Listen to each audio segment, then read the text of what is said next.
framework for higher educational institutes in India, and internationalization of R&D. Under skill building and training, it covers ICT and online platforms for skill building, teaching learning centers, focus on hands-on training. And under the infrastructure, they are talking about higher education research centers in line with NEP 2020. Again, they are bringing it based on NEP, National New Education Policy 2020. And collaborative research centers, establishing collaborative research centers, transforming existing R&D institutions to research universities, and then coordinated approach for building and enhancing infra. So on these two topics, we have two panelists with us. One is Professor Jayant Murthy. He is a senior professor in Indian Institute of Astrophysics. Before joining in astrophysics, Professor Jayant Murthy was a research scientist in Johns Hopkins University, and before that, he was a National Research Council Fellowship in NASA GSFC. He is carrying out research in space missions, interstellar dust, and etc. The another panelist, he is Dr. T.V. Venkateswaran. He is a very senior scientist in Vigyan Prasar, New Delhi. His research area of interest is on history of popular science and science and media. And Dr. T.V. advocates that public policies should be produced upon scientific basis so that it can be accepted by all groups of the society. And he has written many books on science popularization and things. Now I invite the panelist, Professor Jayant Murthy, first to give his thing. Professor Jayant Murthy. Yes, thank you. So Professor Srinivasan actually left me with very little to say because that was, I was basically just going to say whatever he said. And I had warned the Ravindra Banyal when he had asked me. I told him that I had no faith in the STIP because I have no faith in top-down policies. And so this particular topic that we're talking about, the open science and capacity development, those are things that no one can argue against. How can we argue against open science? Science should be open, science should be accessible to all. And clearly we do need capacity development. So I highlighted a few points from the draft STIP, which again, as Dr. Krishnaswamy said, 62 pages is far too long to have a real policy. I mean, it's clearly made up by people who are not scientists per se, or rather who are scientists, but who are not practicing in the institutions we have in the country. If we have a bunch of people like me who are at elite institutions, we really don't have any concept of what happens at colleges, what happens at universities. I gave a talk at Mount Carmel, one of the best colleges in the city, and they didn't know in 2000 and whatever it was, 18, they didn't know that a neutrino had mass. Why? Because their textbooks dated back to 1986, when it was true, neutrinos didn't have a mass in 1986. Now we know that they do have a mass. And so this is the kind of infrastructure, the kind of capacity that we're dealing with. We're dealing with colleges where the motive is not education, the motive is not research, the motive is for the students to get out with a certificate which they can use to get a job. So we have to address all of those issues. And a top-down policy just won't do that. In that way, the STIP, there's been science, technology, innovation. All of these policies have been around since independence. And okay, granted, it was 2 pages in 1950 and 62 pages now, but they've all been around. And at every stage, people wanted science to get better. So in what way this will help where the others did not, without addressing the foundational problems, is not at all clear to me. So as I said, I highlighted a few areas in the STIP. And again, I can't argue with it. To promote open science, the public will have the right to access all outputs from research funded by the central government or the state governments, either directly or through funding agencies or institutions supported by the central government or the state governments. And that's fine. They should all be public. In fact, I thought that they were actually public. I thought this was an extension of RTI, but whatever, it's no harm in stating it explicitly. Aspires to build an ecosystem where research, data, infrastructure, resources, and knowledge are accessible to all. Again, how can I argue that that is undoubtedly true? What bothers me is that these are all set in the future. These are all set in the future. These are all will be done, should be done. It's not, why aren't they done? In astronomy, almost all of our research, almost all of our publications are in fact accessible to everyone. We've been doing it for at least the last 2 decades. There's no thought needed. Now, this dedicated portal, INSTA, Indian Science and Technology Archive of Research, INSTAR, I guess. What is the, we should not be developing new things. There are already discipline-specific archives that exist. In astronomy, we have every major observatory has their own archive. There are public repositories of publications like arXiv. So these all exist already. Our own institutions have their own archives. GMRT, the Giant Meter Wave Radio Telescope, they have their own archive.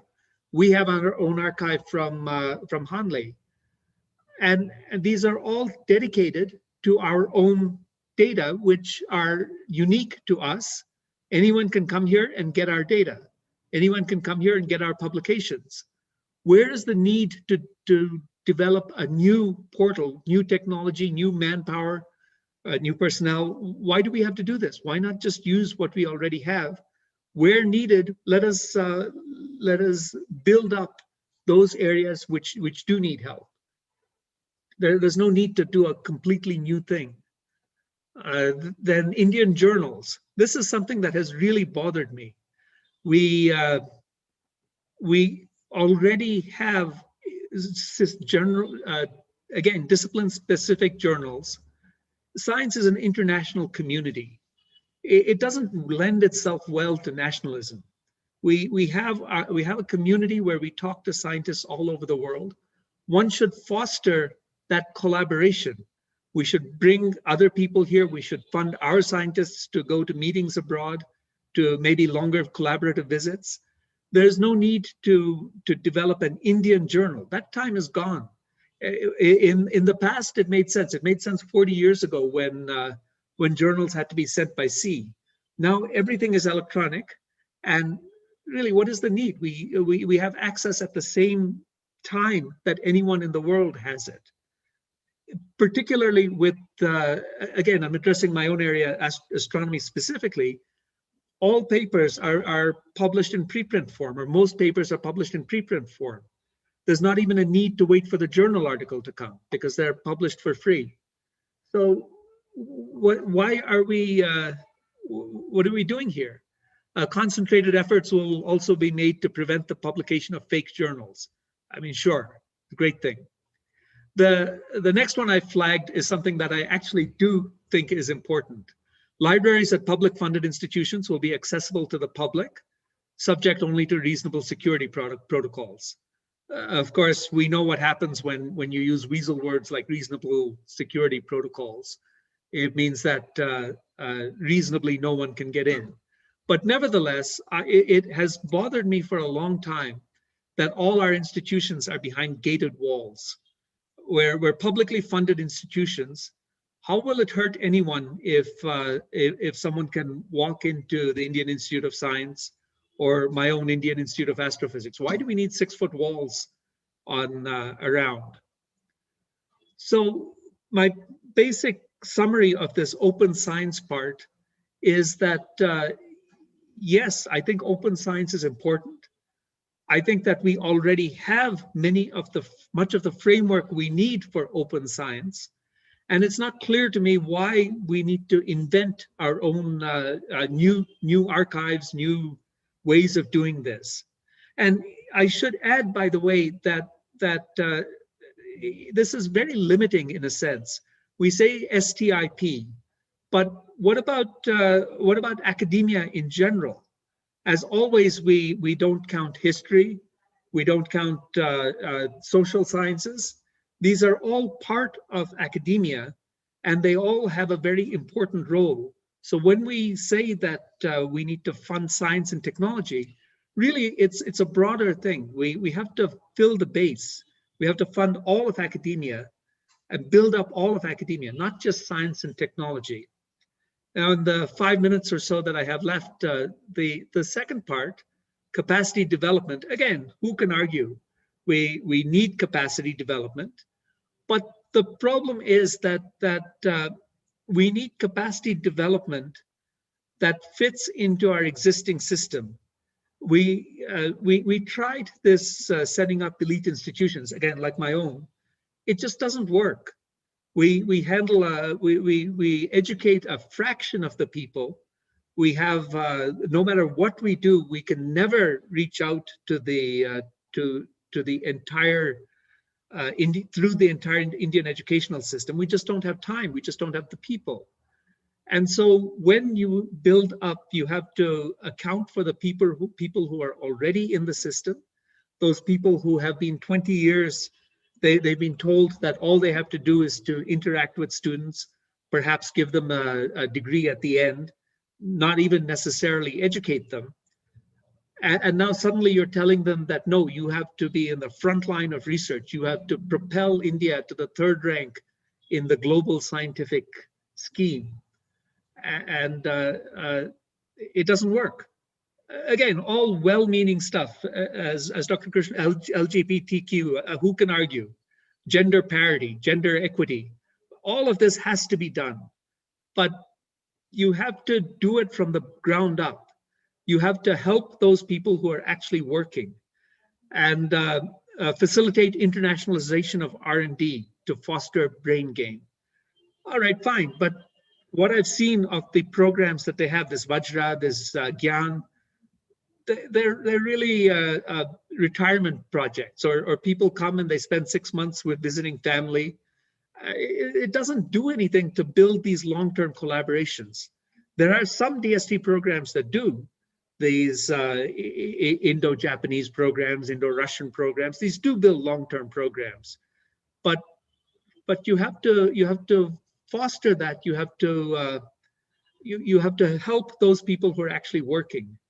And so let me just end by saying the last thing which really bothers me about this STIP policy, which is that it's a high-level policy that says we will do this, we will double the number of researchers, we will triple the amount of funding, we'll do all this, and yet we can't pay our students on time. Students don't get their funds on time. Projects are not released on time. We're told that we're subject to GFR 2017, this general financial rules.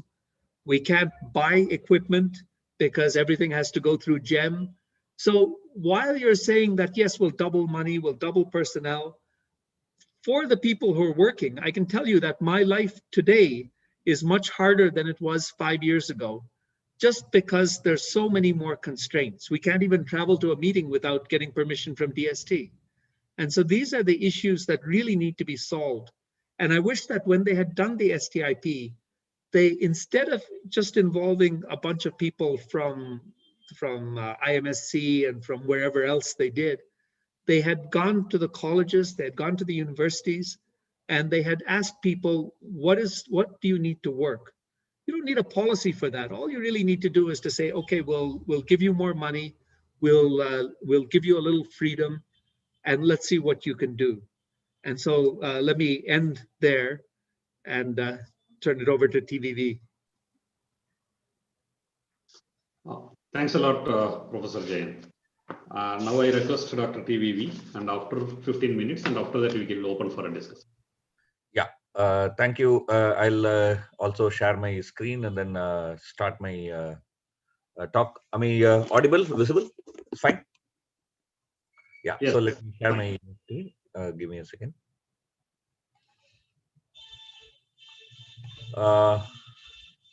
Yeah, can you tell me whether my screen is visible? Yes, it's visible. Yes, TVB. Go Okay. ahead. I mean, it's something that Dr. Krishnaswamy also presented in the beginning. So quickly, let's get some idea of where we are and in what context we are talking about. So if you are talking about science spending, of course, this is showing up to 2017, and in the last 3 years, there have not been much significant different. You can see in terms of GDP expenditure, in terms of $1 billion, where is our investment? In terms of money, amount spent, okay? You can look that while US, China, and European Union are over here, India is somewhere over here, okay? Much less than even South Korea and France. So if you look at as percentage of GDP, not as amount, but as percentage of GDP, still you would find that we are here, which is a little more than 0.5%. Whereas you will find China, which is aspiring to expand its science horizon, really reaching 2% and above. So without actually talking about this and discussing the importance of spending more, I think making huge plans, I'm not sure how realistic it's going to be. Okay, so let's look at, for example, this comparison. Forget about the money and so on. Let's look at the number of researchers per million. We have 137. China has 1071. Okay, this is the number of personnel engaged per million. For every million, we have about 137 people who are engaged in various aspects, which is broadly called as science and technology work, which includes, for example, many times lab technicians and others. So it's not within quote scientists with the designation scientist employed in different institutions. This is a number.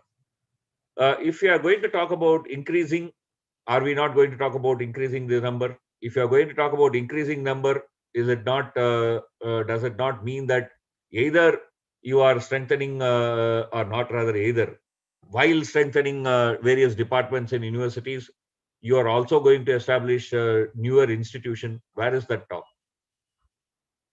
Yeah, so that's, I think, a important question that we need to ask.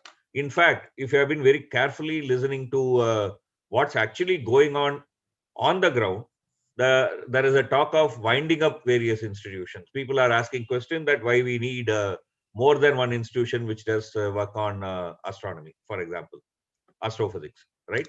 So that's a kind of level the discussion is happening. On the other hand, in the policy, we are talking about like we need to increase our scientific personnel and then become third power and so on. Let's look at specifically these two chapters. I mean, in this chapter, first chapter, which is talking about open science, there is this two important aspect that has been talked about, like a national STI observatory and Indian Science and Technology Archive. As Dr. Jayant pointed out, the archives exist in various areas, but it's also important to ensure that different disciplines, different institutions also create that archive. So in that sense, I think it's a very positive thing to put in policy and then follow it up. Krishnaswamy mentioned that there is no place where things are kept together, like, for example, the observatory. That's not true. This is an initiative which has begun. I won't say that it is complete. I mean, it's done. But on the other hand, this portal, India Science Technology Innovation Portal, is an attempt to bring in all this kind of information, like that STA observatory that talks about in the policy. I mean, that step is being taken. So I think that's also a nice one, because at one place, if things are there, more access for people will be there for information. Information asymmetry can be, to an extent, addressed through these kind of measures. Now, coming to the next 4 sections of this first chapter, it talks about open data, open access, one nation, one subscription, and Indian journals. As regards to one nation, one subscription, I think quite a lot of discussion has taken place. It has been in the media highlighted by media. In the context of Sci-Hub and LibGen case, this becomes important. If and when we get this kind of a one nation, one subscription system, and which means that anybody within India, within the geographical location of India, and if it is IP based, IP location based, if it is going to give access to all journals, and then that will be good. There is no doubt about it. That's one part. But let's ask some other questions. When we talk about open access, it talks about that it will provide access to all research that is happening. But when we talk about research, broadly, we can say that there are 3 components to research. Here, I'm not talking about research which are largely curiosity driven, which are about, let's say, fundamental nature of the universe, not of those, I mean, what we can call as blue sky research, where questions are asked like why the sky is blue, but research where application and so on are part and parcel of it, from medical to various other areas. Okay, so if we broadly divide the research into 3 parts, one is questions. We address certain questions, right? Then the second is the actual research, and then from that we get a perception of the research area that we are working on. Then how do we use the research? There are 3 components to it. What about the question? Here it is talking about the research and the output. It is also not talking about the utilization. So leave that aside.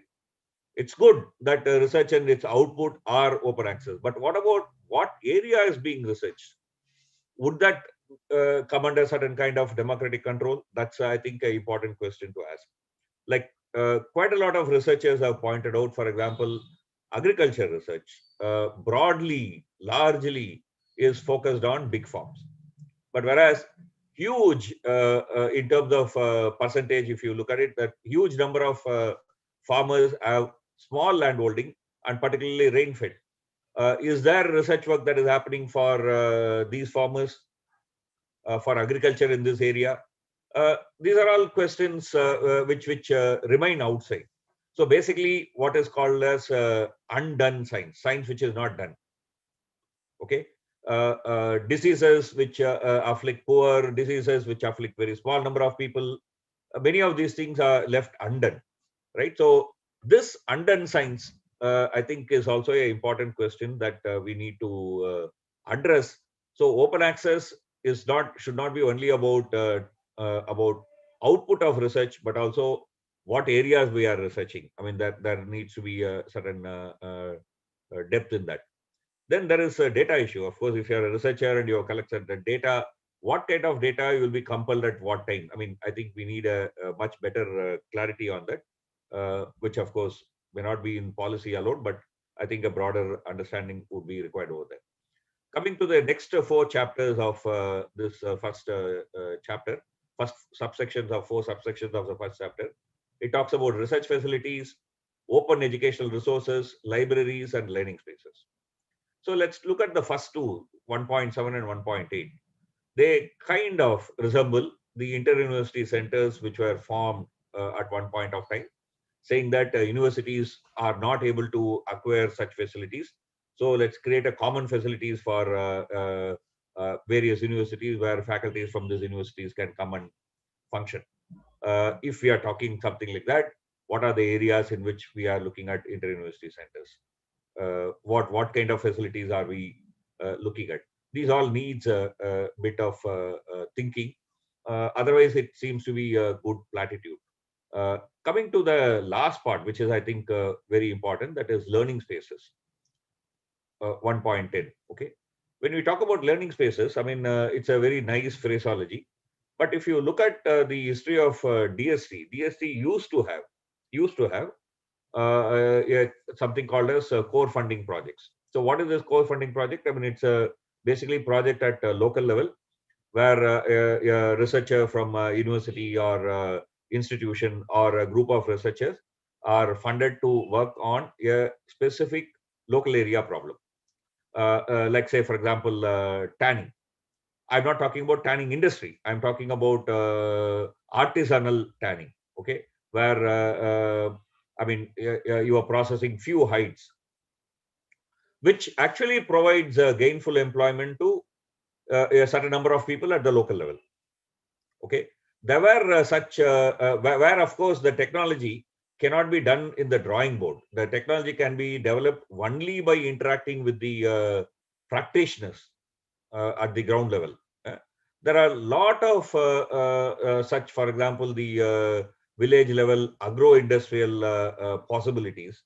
If you are not looking at it purely in corporate sense, but at a local level, so that the drudgery of work can be reduced, productivity can be increased.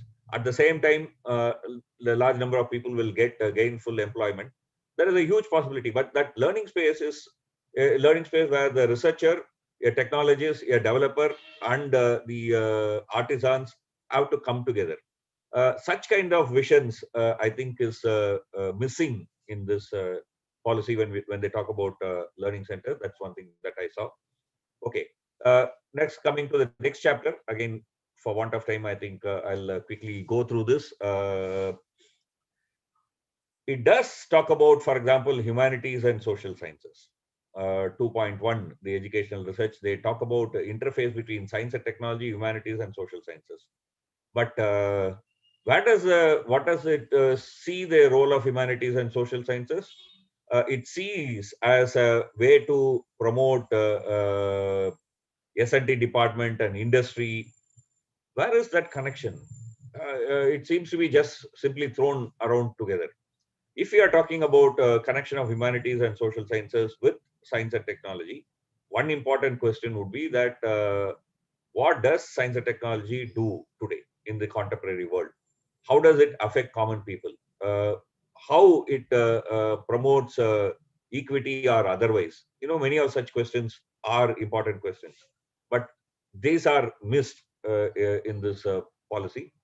And when we talk about science and technology education, the focus seems to be more on school, some or other, and largely again more on what we can call as something like a cluster school innovation, where local laboratory, a CSIR laboratory will adapt 4 or 5 schools. The scientists will go there and talk to the children. They're all nice. They're all good. I'm not saying that they should not be done, but they cannot be the basis on which science education can be built. Maybe many people who are listening to this program might not take my point rightly, but still I think it's necessary to point out that sometimes putting some scientists in front of children and making them talk science to children is a torture. I mean, it's a child right violation, in my opinion. They are a good scientist. There is no doubt about it. But that's not their job. Talking to children is a quite different stuff. People go through teacher education to become a teacher. So it is some kind of assumption that such skills don't require any training. I mean, that kind of a feeling one gets. And again, if you go to question of, for example, national school and higher education, it talks about for children with extraordinary intellectual abilities in specific sphere of activity as a specific angle. Similarly, it is talking about as a scientific social responsibility policy. Research institutions would be needed to participate in school education.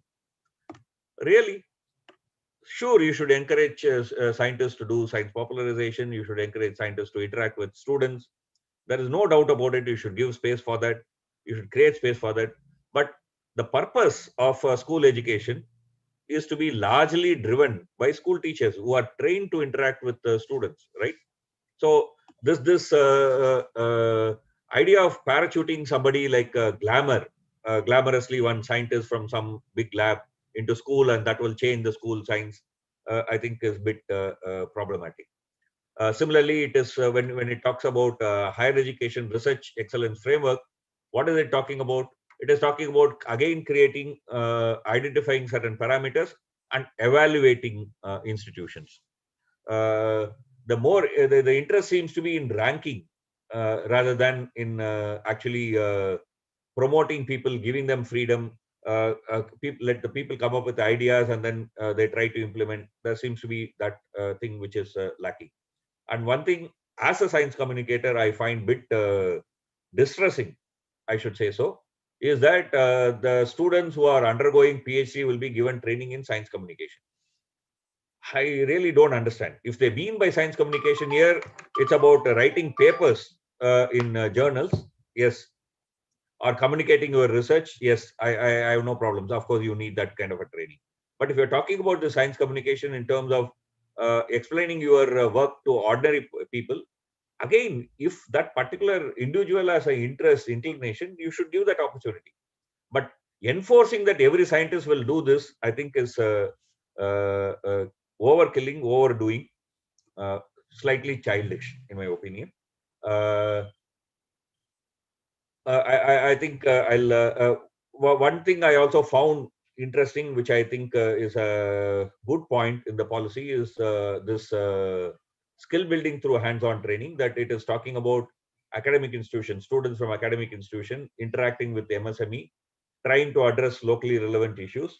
There have been lots of experiments in this country, like how the students, engineering students, project work can be linked to some local issues, and then so that the students also actually understand the society in which they are going to become engineers and so on. So from that point of view, I think this particular point which has been put here, if that is implemented, if there is a particular systematic effort to implement that, is I think a welcome.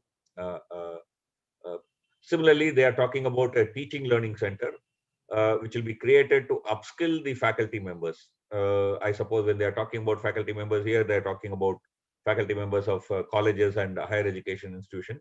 Yes, I think such a thing where they are also talking about pedagogic research and so on is essential. With increasingly first generation learners coming to our higher education institute, the way of teaching, I think needs a huge change. Such research-based, science-based policy making, teaching, and creating a teaching learner center, I think is also a good initiative, which I see in this two chapters. With that, I think I'll stop my presentation. I suppose we should open up for discussion. Thank you. Thanks a lot, Dr. TV. Now let us open up for discussions. And initially, there are few questions. From that, we will start with that. And then we will open up for others also to ask questions. Those who are joined in Zoom, they can directly ask questions after this.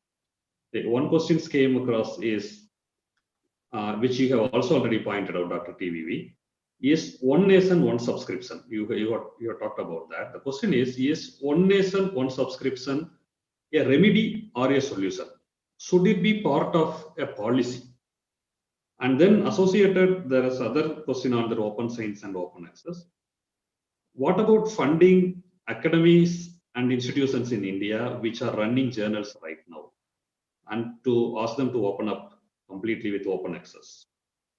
And the associated third question is, what about policy on those who are taking part in reviews and being editors in paywall journals? The question is to both Dr. TVV and Dr. Professor Jain. See, this common subscription, I mean, this one nation, one subscription is a new coinage, but trying to give a common subscription to, let's say, all the scientific institution under the ministry was something that was initiated quite some time ago, but didn't go through actually. Through Knowledge Network, there was an effort to get one subscription for all the scientific ministries and institutions and so on. One of the major problem they found at that time is that the publishers were not willing to give that. So I don't know what is going to happen when they go with this kind of idea to negotiate with publishers.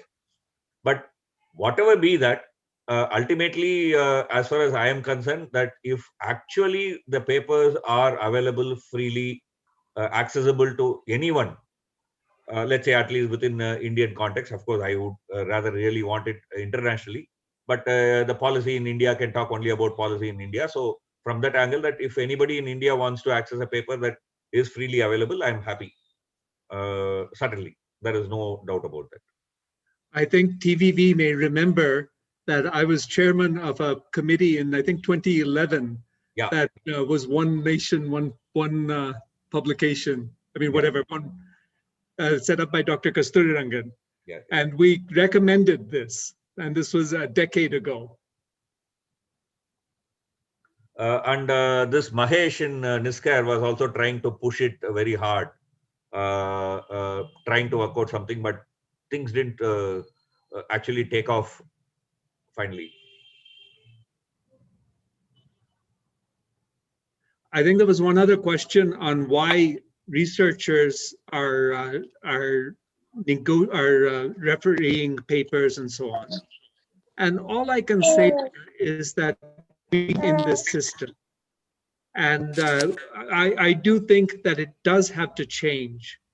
We are in a system where publishers make a lot of money off of the hard work of scientists who don't get enough benefit from them. I mean, you know, the benefit is one-sided. It does have to change. But at the same time, in astronomy, for instance, our journals are society-driven journals. They're not for-profit publishers. They're driven by the societies. There's one size fits all. It's a difficult thing. We have to look to specifics. And I can't tell someone their student needs to graduate. The student needs to get a job. I can't tell that student, don't publish in a paper, in a journal that will get you a job later on. It's an ecosystem, and that whole ecosystem has to be fixed. We can't go addressing single parts of it. Thank you. Any other questions from audience?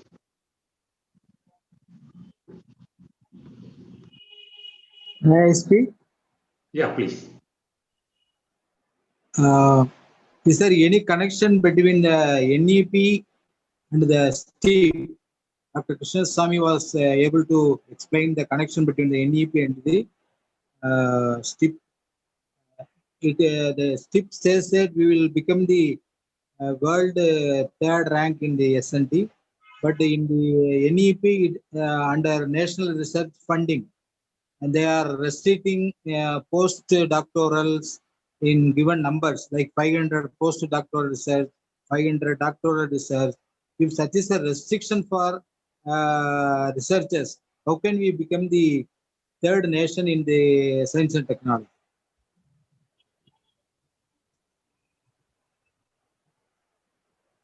No, I think there does have to be, again, this is one of my problems with STIP. I do think that there will be a lot of problems that I see people say that extramural projects won't allow you to pay journal charges. People in colleges don't have journal charges. They're not allowed to go to meetings, or they're not able to go to meetings.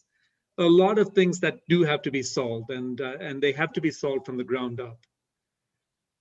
And by the way, I agree strongly with what TVB said. It's often torture to listen to people who don't know how to communicate their results. I think, forget students, I think we've all been through that.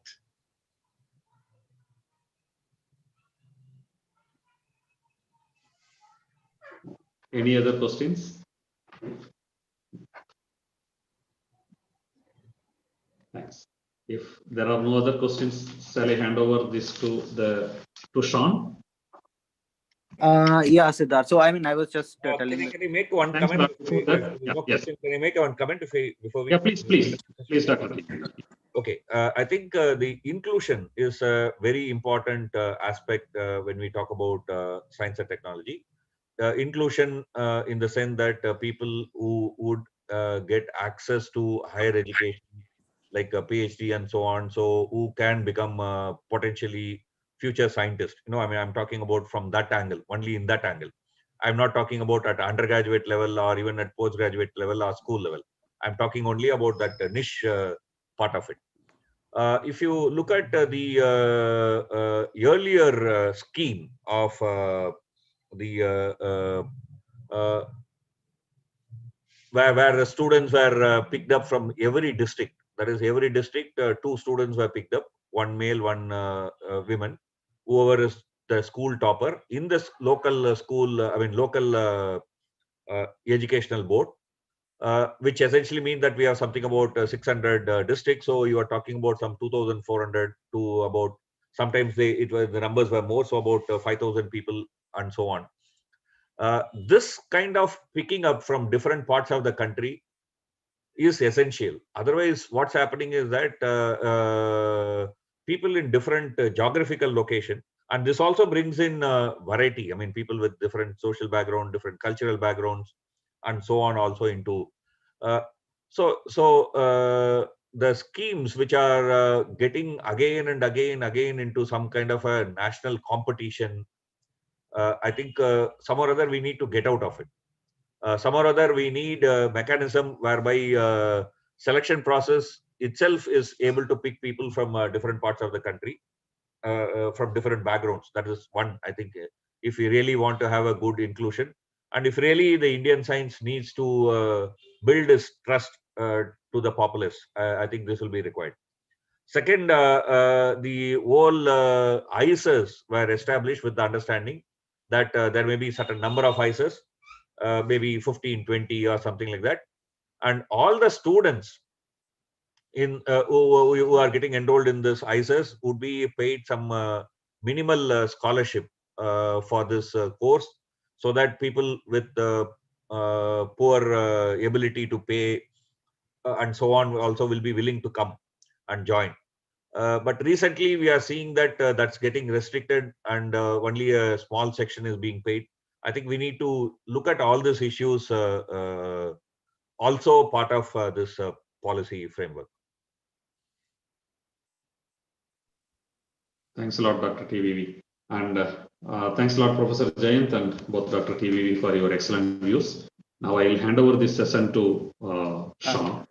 So Siddharth, I was just thinking, like, if others also have opinions, not questions, on this, we can provide 5 to 6 minutes for them to. Yes. Yeah. After that, we can close on the session. Sure. So if any views, please. Yeah. Hello. Yes. Siddharth, You can go ahead. can you hear me? Yes, we can hear you. Please hear your opinion. Yeah. I would like to ask clarification on one of the points in the chapter on capacity building, and I would like to hear from both TVV and Professor Jayanmurthy on this. Like, there's a certain point which says that studies will be conducted to analyze and forecast the sectors of demand and scope of career building for PhDs and postdocs to establish a complete mechanisms. So it says that somehow when I read this point, it looks like, in which area that I am interested to do a PhD, it would be like, there'll be certain set of areas which is prior identified, like pre-identified areas. Won't it be like hampering the research, like basic research in science that happens? Like, I'd like to hear from both the discussants on this. What do you think? This is something which we should be like criticizing, this point, specific point. I think what you say is very important, and this is part of what I think the message we've been getting for the last several years is that yes, we do have to do directed research, we have to connect with stakeholders, and for those who, I believe that there should be a very broad foundation. That it's only when you have a broad foundation that you get those specific areas addressed, and to direct people into specific areas, even if those are scientifically valid, is I think dangerous.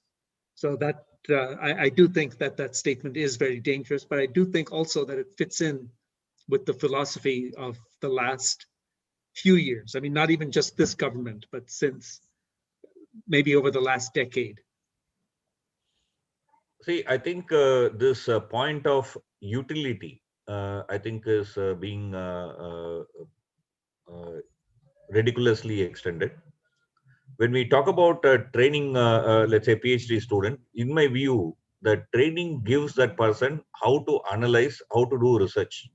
It's not about the area in that person that has done research and the output that has come out of that research. I think this is being missed by people. So if I am a teacher and I'm going to take a student, I would choose a problem that the student would be able to do, not necessarily the problem that has a great bearing on, let's say, if that happens, I'm very happy. But to insist that it should have that kind of a utility, then would essentially impair both the teaching learning and training the students to think on her or his feet. So the very idea of why a PhD student does a research, I think people are missing who are talking about this kind of stuff. Any other opinion from others?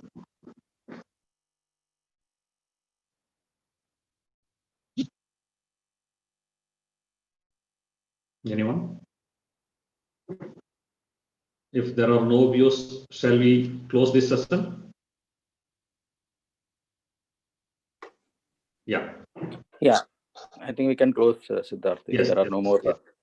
Yeah. Okay. So I So, thank both panelists and I hand over this to Sean. okay. Thank you, Siddharth. Thank you, Professor Jayanmurthy and TVV. So the next section is on research, innovation, and entrepreneurship. I will hand it over to Ananda. Ananda, you can take over. Yeah, I will share my screen first. Let me know once you can see the screen.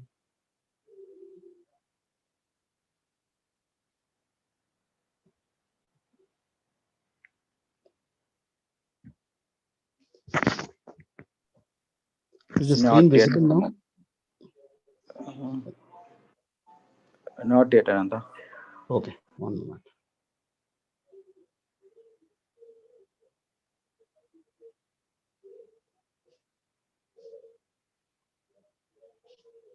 Just a moment. Yes, it's visible now.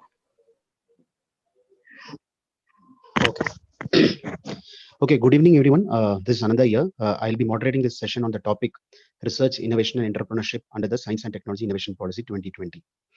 So under these two subtopics, I have listed down the major points which our panelists will go through.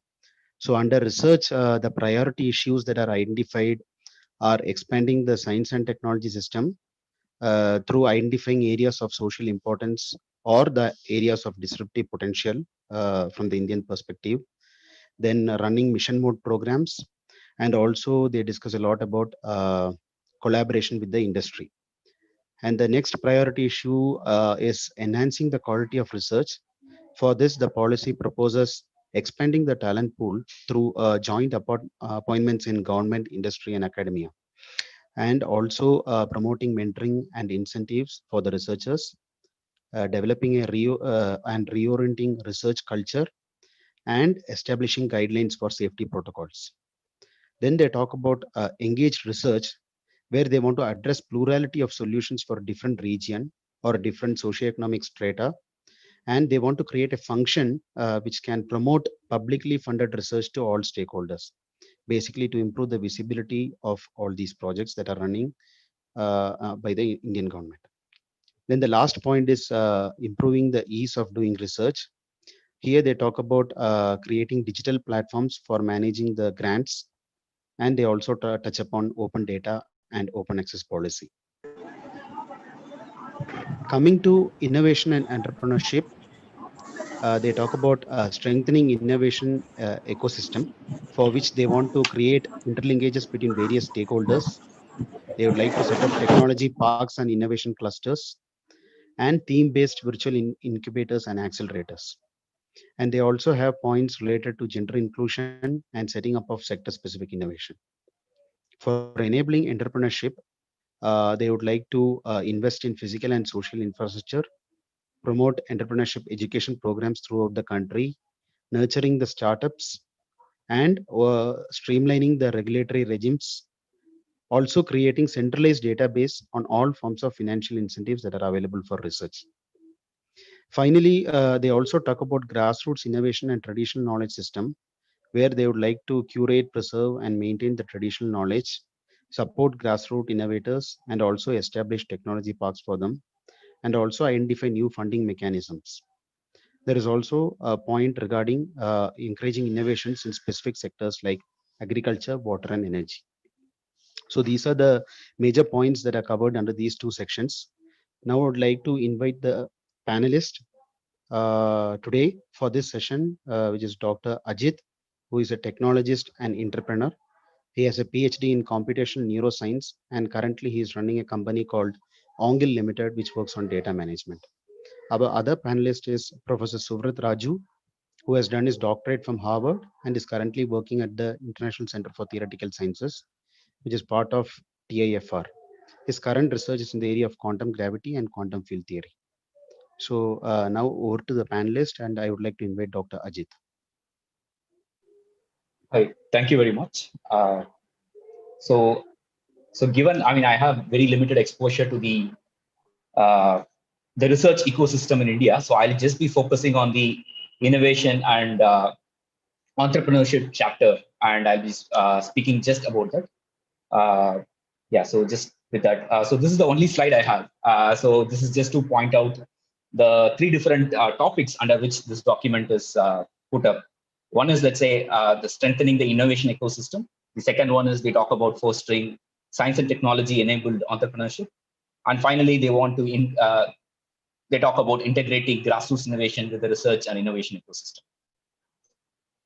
So first, let's say at a high level, the document, as the previous speakers have mentioned, they talk a lot about, let's say, inclusion, diversity, and holistic development without actually meaning anything, in the sense that nothing tangible comes out of it.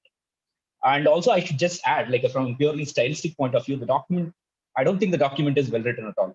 It keeps jumping from the specifics to high-level vision on alternatively. For example, in one particular statement, they go very deep dive into a particular sector called medicinal plants, and then they come back and talk about the entire science and technology sector as a whole. So I don't know how much clarity, and I mean, the document is not very, I mean, does not give a lot of clarity in that sense. Like before diving into the document, I've just to kind of lay down a few fundamental points. When it comes to, let's say, entrepreneurship, and also, let's say, fostering innovation and bringing on innovation entrepreneurship together, there are like two major aspects. One is the economic aspect. Let's say the entrepreneurship or the innovation, they are to operate within a certain economic system and an environment. The second is the social aspect.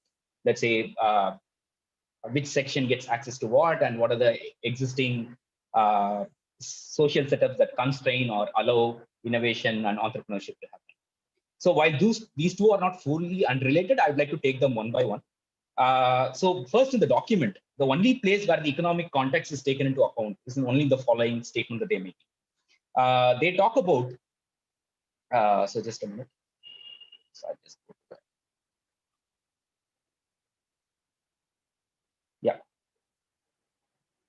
So they talk about like investing in basic foundational and reliable physical and social infrastructure for S&T enabled entrepreneurship to thrive. This includes investment in key infrastructure in, let's say, scientific R&D laboratories, hospitals, ICT. I mean, first of all, like, I think it's good of them to recognize this point, but there is much more to the economic environment beyond, I think, where the document goes to. For example, let's say, as all of you might have already known, like, since this document talks a lot about startups, if you take, let's say, the top 10 most valued startups, most of them, I mean, at least half of them are from the US, the remaining are from China. There is one Indian startup whose name keeps popping up, and it is backed by a Chinese venture firm. So why is this? I mean, one is, of course, one could talk about innovation and so on. The other thing that we'll have to recognize is, I mean, all the Chinese companies who sell purely in the Chinese market, they are not even known. I mean, the company names are not even widely known, let's say, like an Uber or a Stripe or any other startup outside the Chinese market itself. But the market there itself is so huge, and people have the money to buy things, or let's say the software or the services these companies provide. And also there are like industries who are willing to purchase and who have the wherewithal to kind of consume these products. So this is like, first of all, like, it's very, very important. And therefore it is very important to keep in mind that what applies for one country cannot necessarily be translated into another. I mean, like, simply to be, like taken and fit into other countries. So because the markets are fundamentally different. So this is one aspect. The second aspect is like, if we take, like the point is, while the government incentives and interventions are absolutely essential for, let's say, in this area of innovation and entrepreneurship, the economy, if you like it or not, plays a more important role. So a draft which kind of considered this, kind of builds up an entire idea around innovation and research, innovation and entrepreneurship, without taking this into factor, is almost, it's like built in a vacuum. For example, they talk about like factors like, for one of the statements that they make is, so this is just next sentence. They also talk about promoting entrepreneurship education programs across the country by involving local communities, and that is schools, higher education institutions, non-profit organizations, scientists, entrepreneurs, and other stakeholders. Basically, everyone and anyone like who wants to who is under the sky. So, but the point being that, like they talk of, let's say, fostering entrepreneurship continuously, and entrepreneurship as a kind of a, like, for example, empowerment, developing startup culture, developing, let's say, developing risk-free environment, and so on and so forth. These kind of words fill up the document. But what they don't even mention is already 51% of India's workforce is self-employed. And approximately 25% of them, like almost 70 to 75% of them, like work on their own, but 25% of them at least already employ someone else. Now, this could be someone from their family members, and around 5% of them employ someone outside their own families and pay them. So it's not like the government has to go and, let's say, foster the spirit of entrepreneurship that is somehow lacking in the country. And that is what the document makes it sound like, as though, let's say, the country is not known for its innovation and entrepreneurship, and the government has to foster this feeling. It doesn't talk about, let's say, empowering or, let's say, enabling the existing entrepreneurs in this country. It just directly takes this top-down approach where it automatically talks about startups, AI. I'll go through, let's say, how they've used it in completing nonsensical sentences, if I can say so, where they talk about, let's say, AI and so on. But let's say, I can just, if you see the document, the last line, literally the last line is dedicated to the fact that research efforts will be encouraged for developing cost-effective technologies and encourage grassroots innovation to reduce drudgery, address the scarcity of farm labor, and improve efficiency in sectors like agriculture, water, and energy. This is exactly the last line. And as we just spoke of, as we just discussed, this is like more than 50% of India's population work on sectors like this. And there is very, very little focus on reducing their drudgery. There is nothing specific about, let's say, addressing the problems that they are going through, and absolutely nothing on that aspect. And even when it comes to, let's say, startups, like how specific is the document?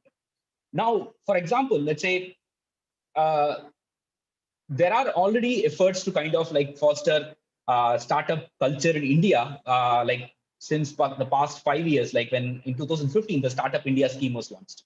Now, the Startup India scheme has been running a lot of webinars and a lot of events and so on and so forth.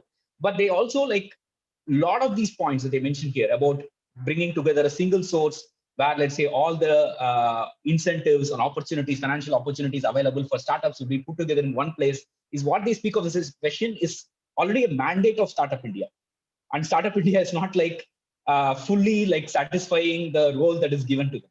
So without any basis, as Dr. Krishnaswamy mentioned earlier, without taking into account what the status quo is, what is the current status is, the document goes into repeating whatever has been the mandates for other organizations. So, like Startup India scheme and so on and so forth, and they make they have minimal understanding of like what is even currently happening in the innovation space. And also, like, regarding innovation, there has been a lot of innovation already by universities and already by, let's say, by existing organizations. For example, like they talk of like innovations in agriculture in more than one place, but they don't mention what is the current status quo in terms of like what is it the current institutions are doing, and how will this differ from like what these current institutions will do. Is it going to enable these current institutions, or let's say is it going to set up a parallel system? So nothing is seen. For example, I know that Tamil Nadu Agriculture University, for example, uses Sentinel data, which is a satellite from the European Union, to estimate paddy yield. Now, this is the same activity that is being done by a lot of private companies in, let's say, the US, for instance, where they estimate wheat yield and so on. Now, the point is, let's say, if this information or like this existing setup to estimate a certain yield is not used, and you're just going to foster innovation from startups to carry out the same work, is it not wasteful? I think that is what like they kind of focus on. Now, as I mentioned, right, I mean, there are also like a few points which are like, for example, they keep talking about industry startup collaboration. Now, industry academia collaboration. For example, while that is definitely needed, no doubt, the effort still now, I mean, whatever we have been exposed to, let's say from a startup angle, is that when we meet like academicians, I mean, I'm not blaming them, but this is exactly the gap. They have solutions which are in need of problems, but startups, they have a problem for which a solution is needed, but unfortunately, they don't always merge together one-to-one, because like the problem the startups or let's say the industry faces is very, very specific, and the solution that like the existing academic setup has like is very general. So to bring them together is not easy. Like I mean, for example, I have been part of the Singapore ecosystem where they have been trying to do this, and what I've noticed is it just puts unnecessary pressure on the I would say like the academicians to go out of the way to somehow manufacture a commercial utility for the research that they do.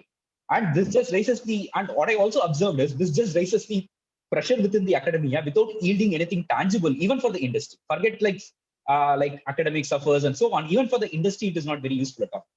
In fact, like they have a separate department where they employ people specifically for this, but it takes them nowhere in this particular context. But of course, there are a lot of other things that Singapore does right.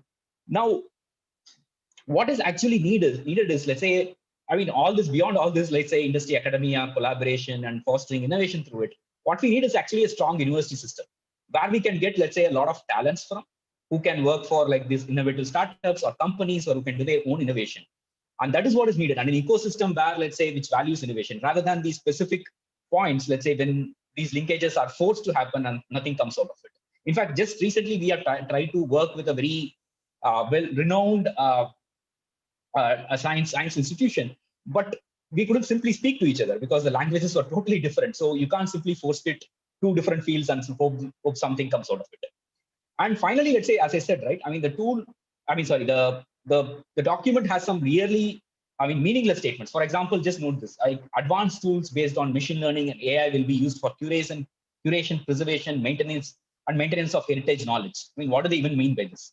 Scientific and technological collaborations of the Ministry of Culture will be for recreating, maintaining the heritage and traditional knowledge system. So, for example, it's like they are force-putting words like machine learning and AI are totally out of context into things that we know nothing about, and then they hope something comes out of it. I mean, this I think encapsulates what this document is all about, where it is a mishmash of different thoughts put together without anything particularly useful. I mean, there are a lot of good intentions shown here and there about inclusivity, about inclusion, about, let's say, making the entrepreneurship system diverse and providing fellowships and so on and so forth. But nothing tangible comes out of this entire thing. And they take, I mean, as Dr. Krishnaswamy also pointed out earlier, they keep talking about grassroots innovation and so on, but they never define what grassroots is. I mean, as I just mentioned earlier, more than 50% of India's population is self-employed. Do they mean, let's say, someone who owns a cart and sells fruits, grassroots? Do they mean innovation in that? Or do they mean just, let's say, something like Ayurveda or some such thing? This we do not know. Nothing in this document, at least in this chapter, doesn't talk about it. And finally, let's say, if I have to make some specific suggestions, I mean, I do not know whether it will be even implemented. There are like a few things that the document can include, I mean, to make it somewhat more relevant.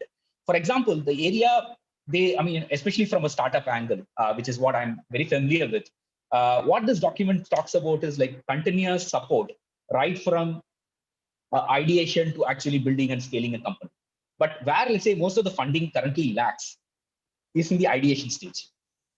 That is, let's say, when someone wants to start a company, that person has to go around, decide on an idea, look at what problem that person is going to solve, and look at what the status of the industry is, who is the competition, so on. This takes a long time. Now, the problem is like there is no support system in place for it. Now, with all these funds that they are creating, if they can award some fellowships, which will encourage people across different social strata to be able to do this, because right now it requires a lot of privilege to be able to do this, because you need to have finances ready for 1 year. You need to kind of make sure your family is supportive. So which means people only from a certain social and economic strata are able to come forward. Now, on the other hand, I'm not saying this is going to solve all the problems, but at least a step in the right direction would be to award such fellowships. Now, the second thing is, like, as I mentioned, one of the key problems, let's say, for what is called business to business startups, is like Indian corporations.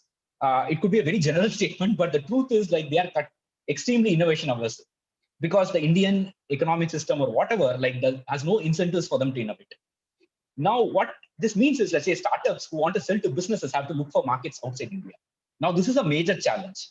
And especially, let's say, company working in India, they have to go to the US. Now, this is an unthinkable thing. Now, if the government can actually do something concrete there, which enable, let's say, small startups to set up or, let's say, land abroad, then it kind of land, let's say, markets and outside India to kind of grow their business, especially the startups. I don't talk about the big companies. Then this will be very, very useful.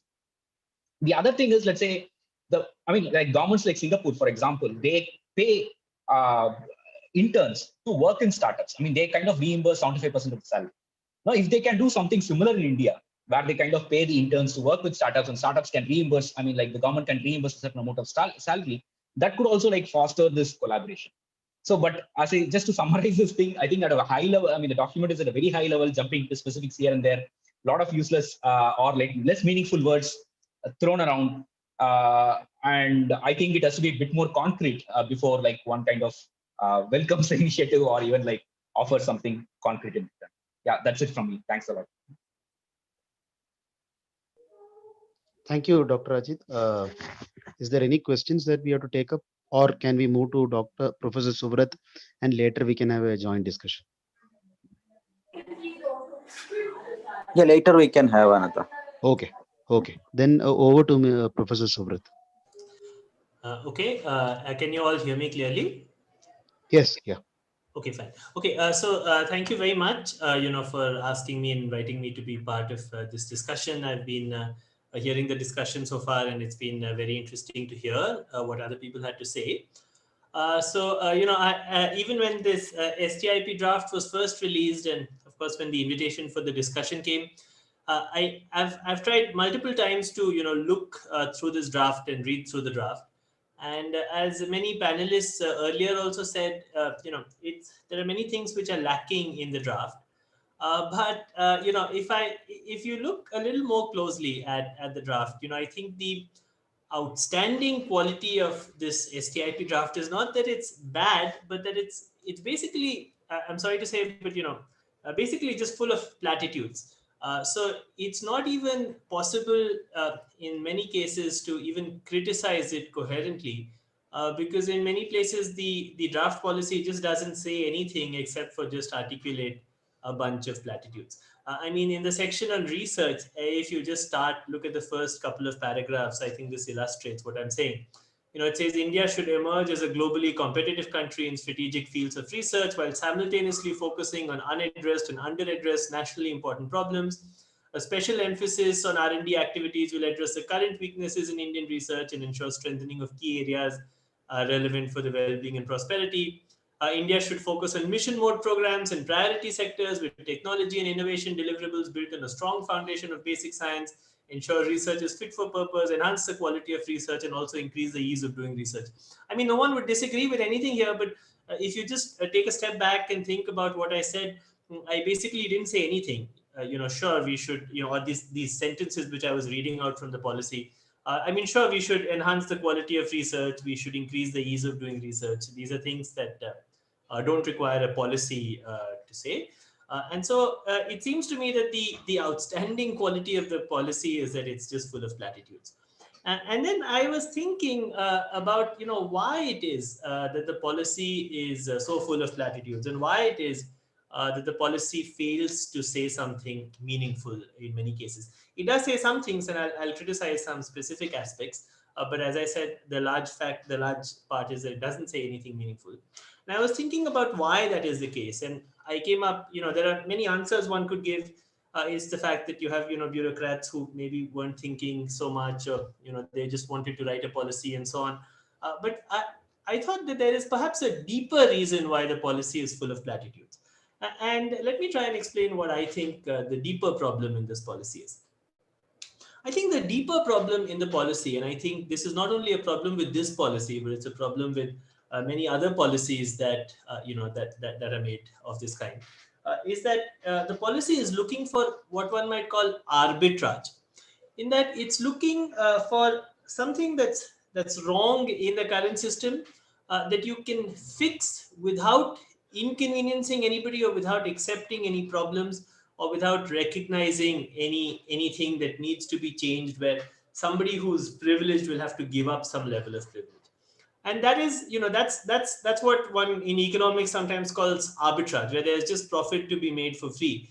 And indeed, many times in systems there is some amount of arbitrage, there is some low hanging fruit that you can pick up. As Jayant was saying, maybe there are some policies which restrict people from having international participants, and those are just meaningless, and you could just get rid of those, and that's just arbitrage. It wouldn't hurt anyone. It's just unnecessary bureaucracy. And so there is some amount of arbitrage in the system.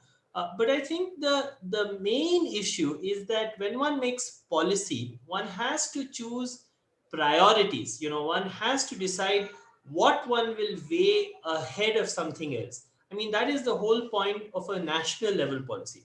Often, in fact, even if one is doing like institute level administration, or one is doing administration at a smaller level, one is looking for issues of arbitrage. One is looking for, how can you fix systems in some way? But when one tries to make a national level policy, there has to be a question of setting priorities and choosing, one set of priorities over another set of priorities. And that at some point, requires some level of identifying and resolving what one might call conflicts or competing priorities.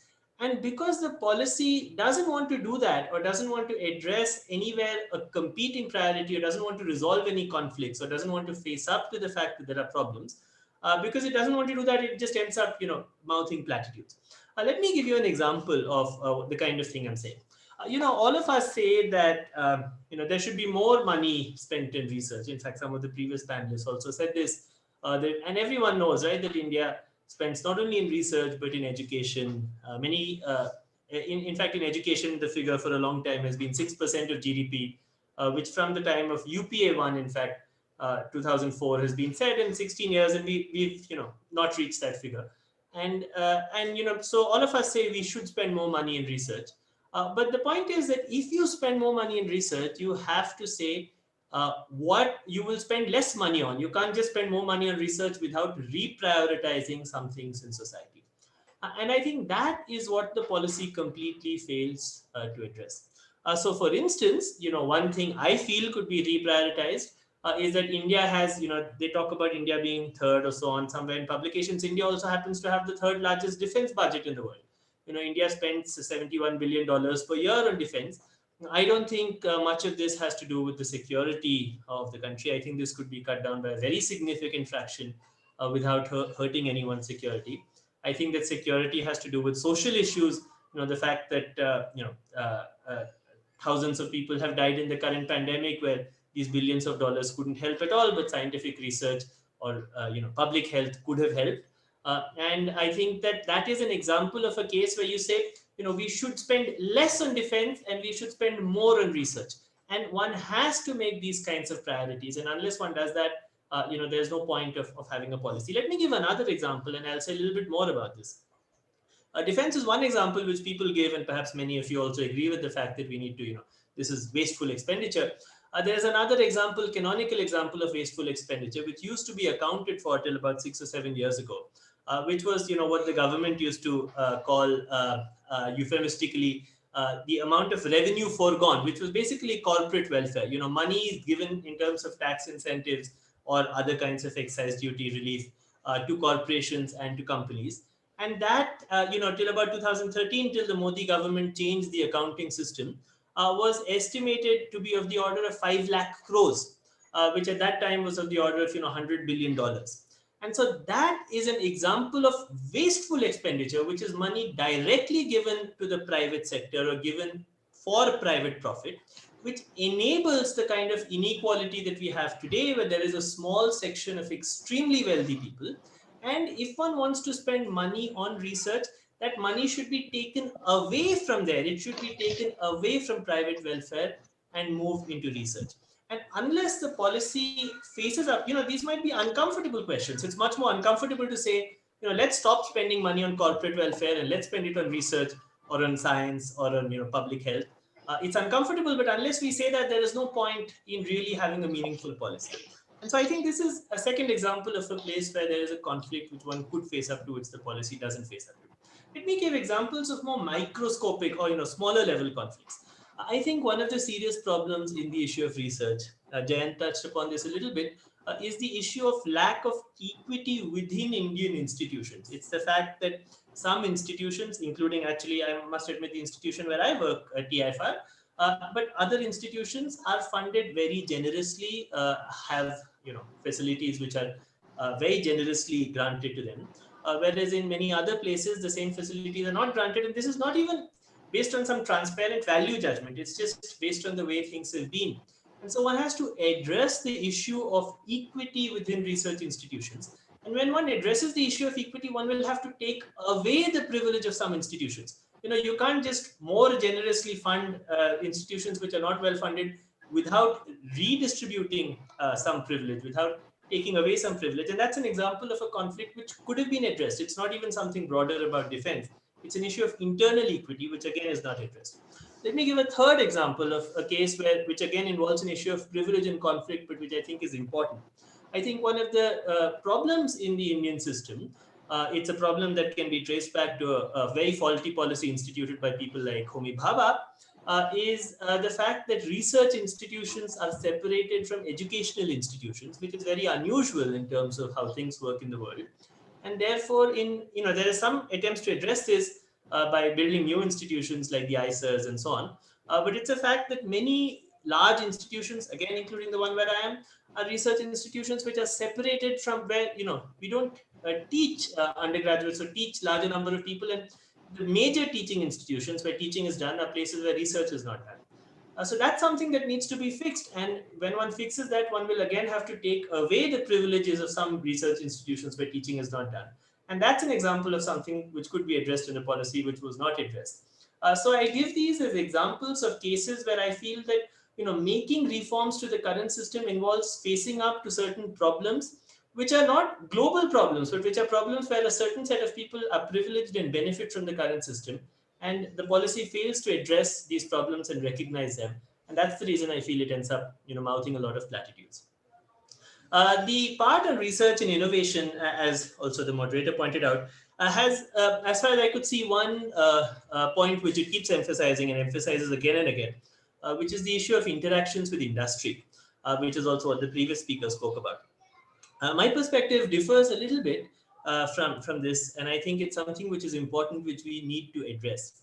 I think it has started to be taken for granted within discussions of science and technology policy in India that having more interaction with industry, having a vibrant academia industry linkage is somehow good and is somehow necessarily the most desirable outcome.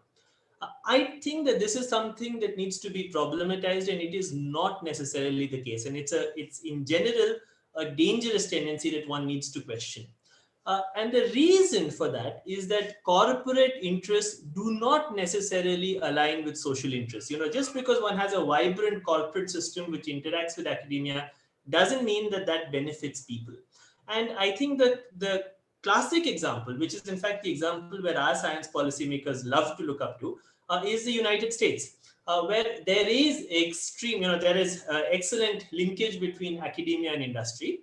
And one has seen over the past 50 years, 70 years, in fact, again and again, that this linkage does not necessarily translate into things that are good for people. Let me give you an example. For instance, in the pharmaceutical industry, I think there are studies which show that about 85% of drugs on the US market were built with a significant component of public research. But it is not the case that public health outcomes in the United States are the best in the world. They're certainly not, as one sees in the COVID-19 pandemic, but even otherwise, healthcare outcomes, life expectancy, infant mortality in the United States is not the best in the world, even though there is excellent linkage between between public health research, between health industry research and the industry, academic health research and the industry. And that has not translated into better outcomes for the people in terms of health.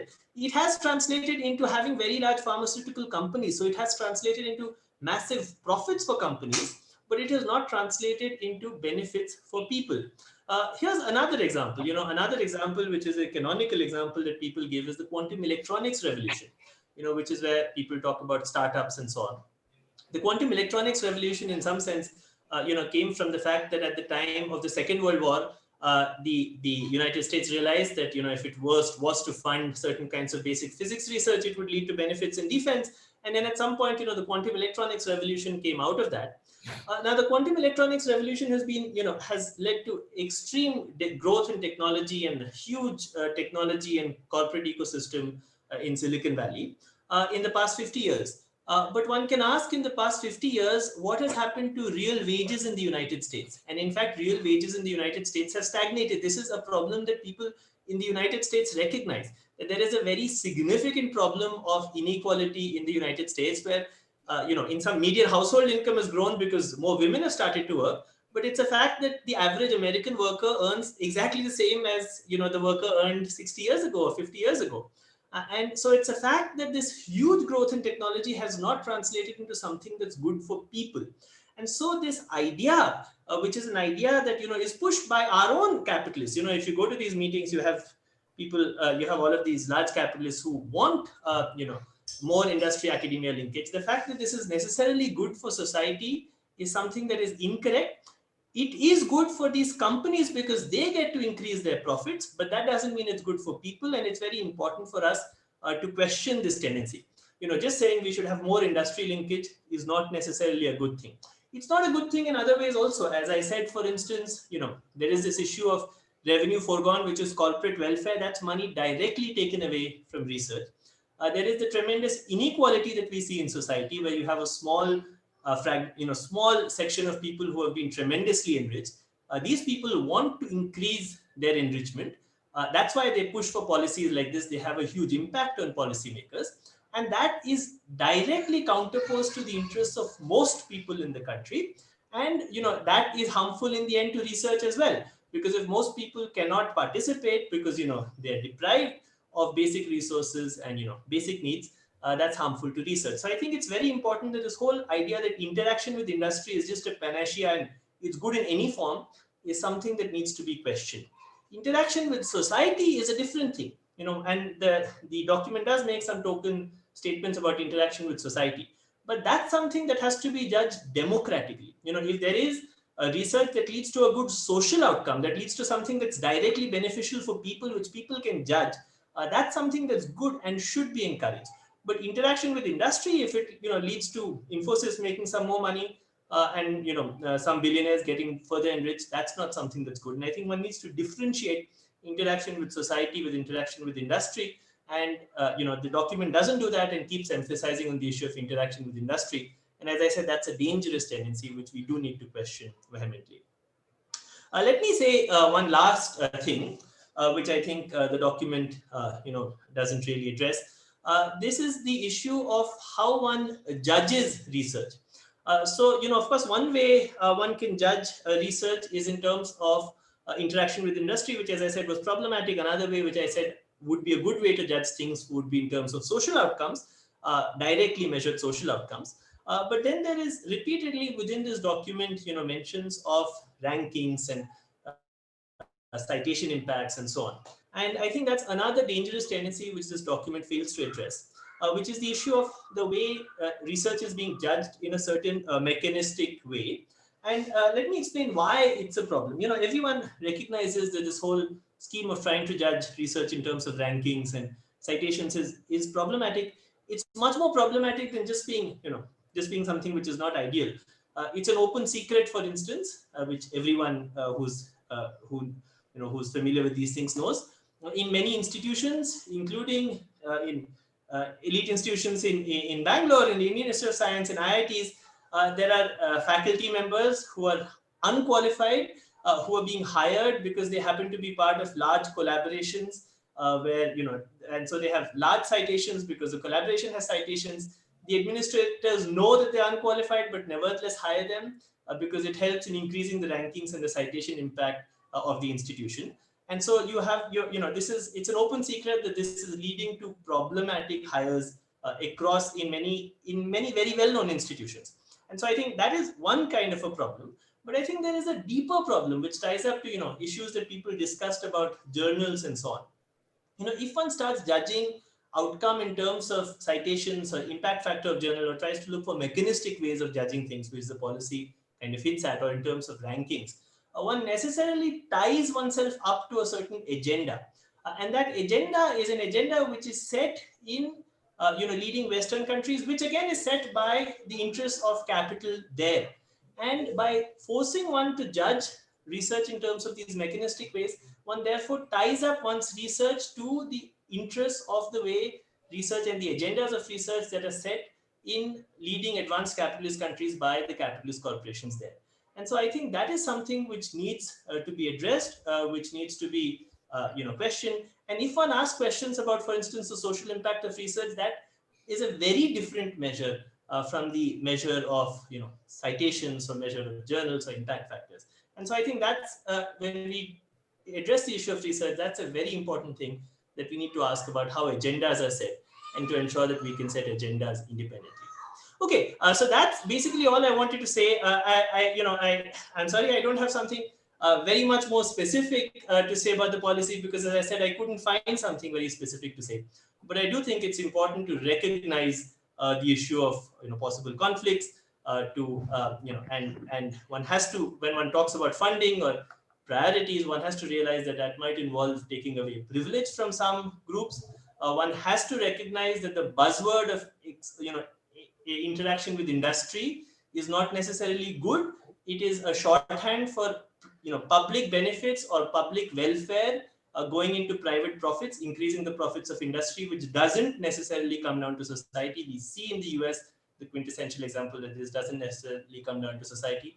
And I think it's important that we have a way of setting agendas which is independent and not tied once again to some mechanistic models, because that leads to other problems, as I explained. Okay, so that's all I had to say. I'll stop here. Thank you. Thank you, Professor Subrata. So now the session is open for questions. Anybody, if you want to raise any question, please go ahead. To both the panelists. I have a question. This is Jayant here. I have a question for Ajit, which is that if this policy and the other policy which just came out, whatever it is, where they have 1.5 lakh innovations that are on a website, it sort of seems to think that all that business needs is an idea.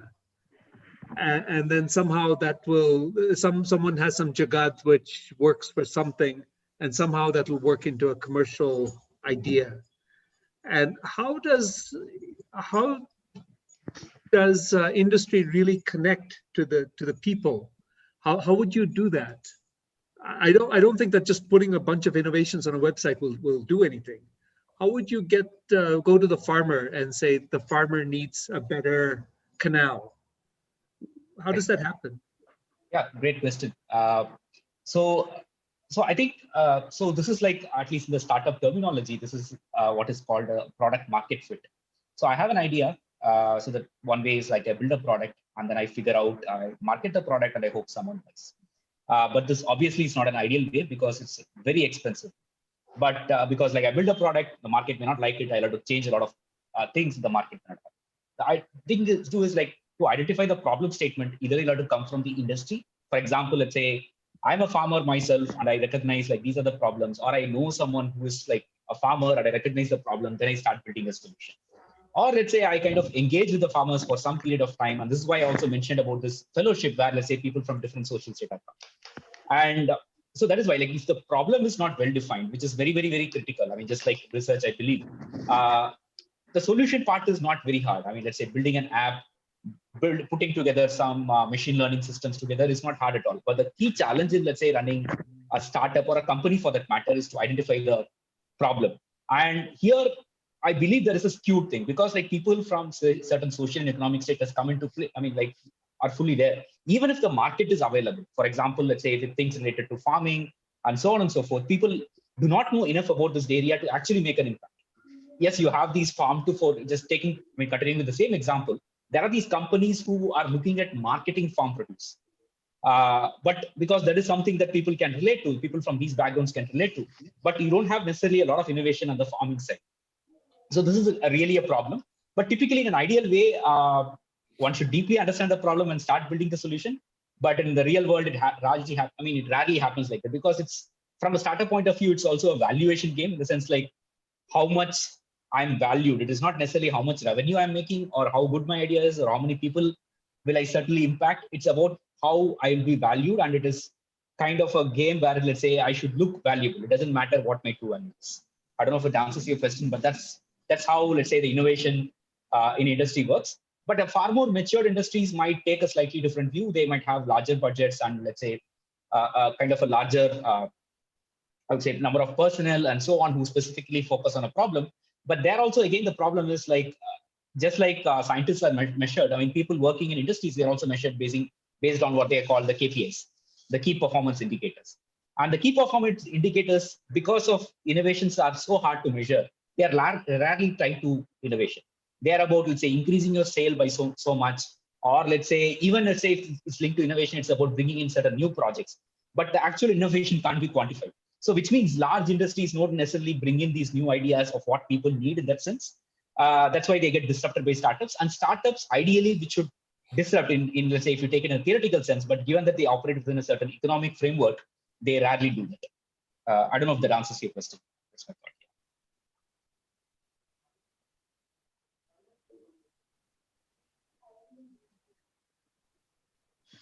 Professor Jayant, is that answer? Yeah, that's fine. I just wanted to know the process. Fine. So, any other questions from others?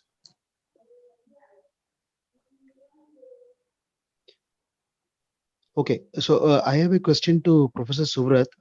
So he wanted that, or he suggested that there should not be any collaboration too much between the industry and the research institutes, because they might use this and make profits from here. But when we talk about industry, even the startups will come under this setup. So startups might need support from these research institutions to develop solutions. So do you want to club them separately, Professor Subrat? Sorry, I didn't, just to clarify, I didn't say one should not have any collaborations with industry. I was saying that collaborations with industry are not automatically a good thing, because it's a question of what the collaboration achieves. So just having a collab, like, let me give an example. The Stanford Silicon Valley ecosystem is considered the model, right? It's a model that everyone wants to emulate, where you have a world-class university and you have all of these startups and you have this huge industry that has grown around it. The question which many people in the US are asking, which we don't seem to be asking, but if you look at all the debates in the US election this time, many of those debates were about how has this system benefited people in the US. It has led to some bunch of billionaires, maybe some guy has $200 billion, which is completely obscene. But why is it necessary to keep benefiting that person, or allow somebody to get $100 billion? And not only is it not that, that's not even a zero. It's the fact that when this person has $100 billion, there are other people who suffer. So this is, you would like to actively discourage this kind of concentration of capital. And I think the point is that it's important that one discourages that. Now, when people talk about startups, I think the idea they have in mind is, you have a startup like Facebook, which grows into something which is successful, or you have a startup like Google, which grows into something that's successful. But I think these are models of what we shouldn't emulate. We don't want to have this kind of obscene concentration of capital. That's something that's socially bad. And that's what I was saying. It's not that one shouldn't have. If there is, one should have, and there are industries which might be doing other things. There are public sector industries. There might be, other, and as I said, I think one should look very strongly for research which has a social impact, a directly measurable social impact. But just because the research helped a startup grow into a big company doesn't mean it's good. It might actually be socially bad.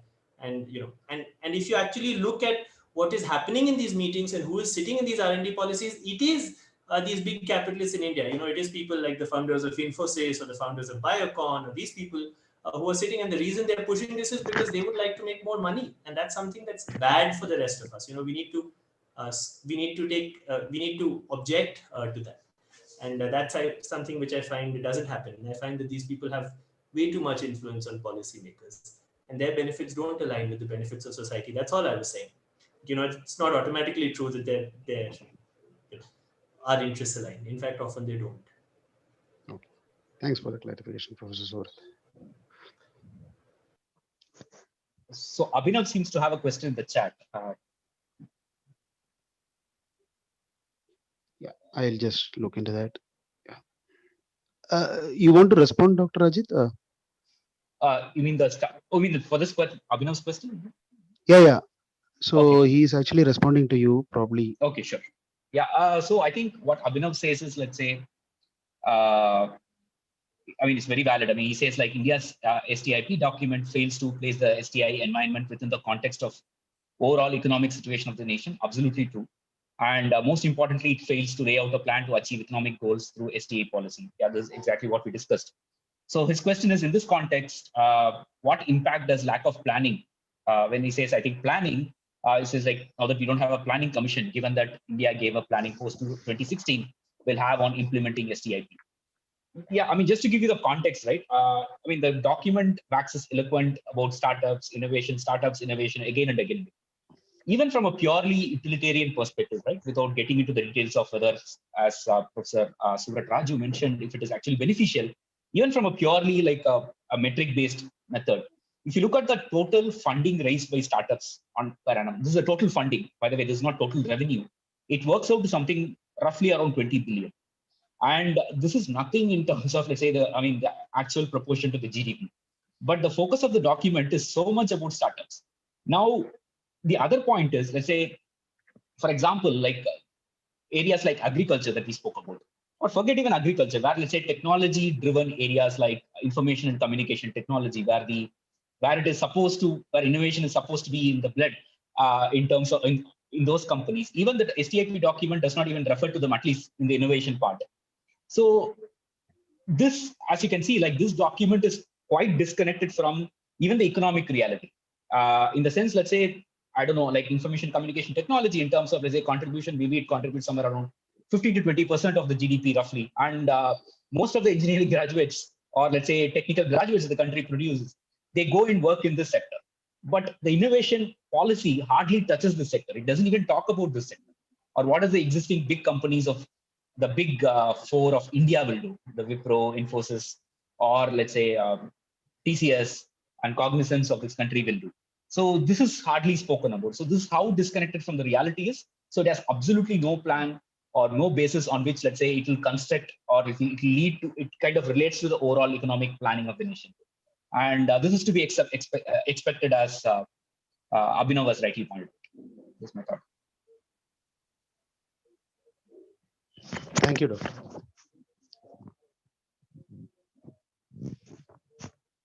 Any other questions, or can we move to the next session?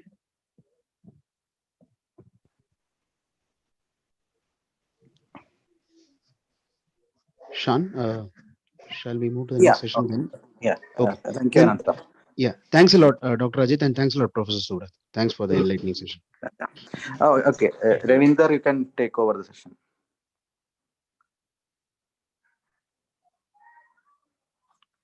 Ravinder.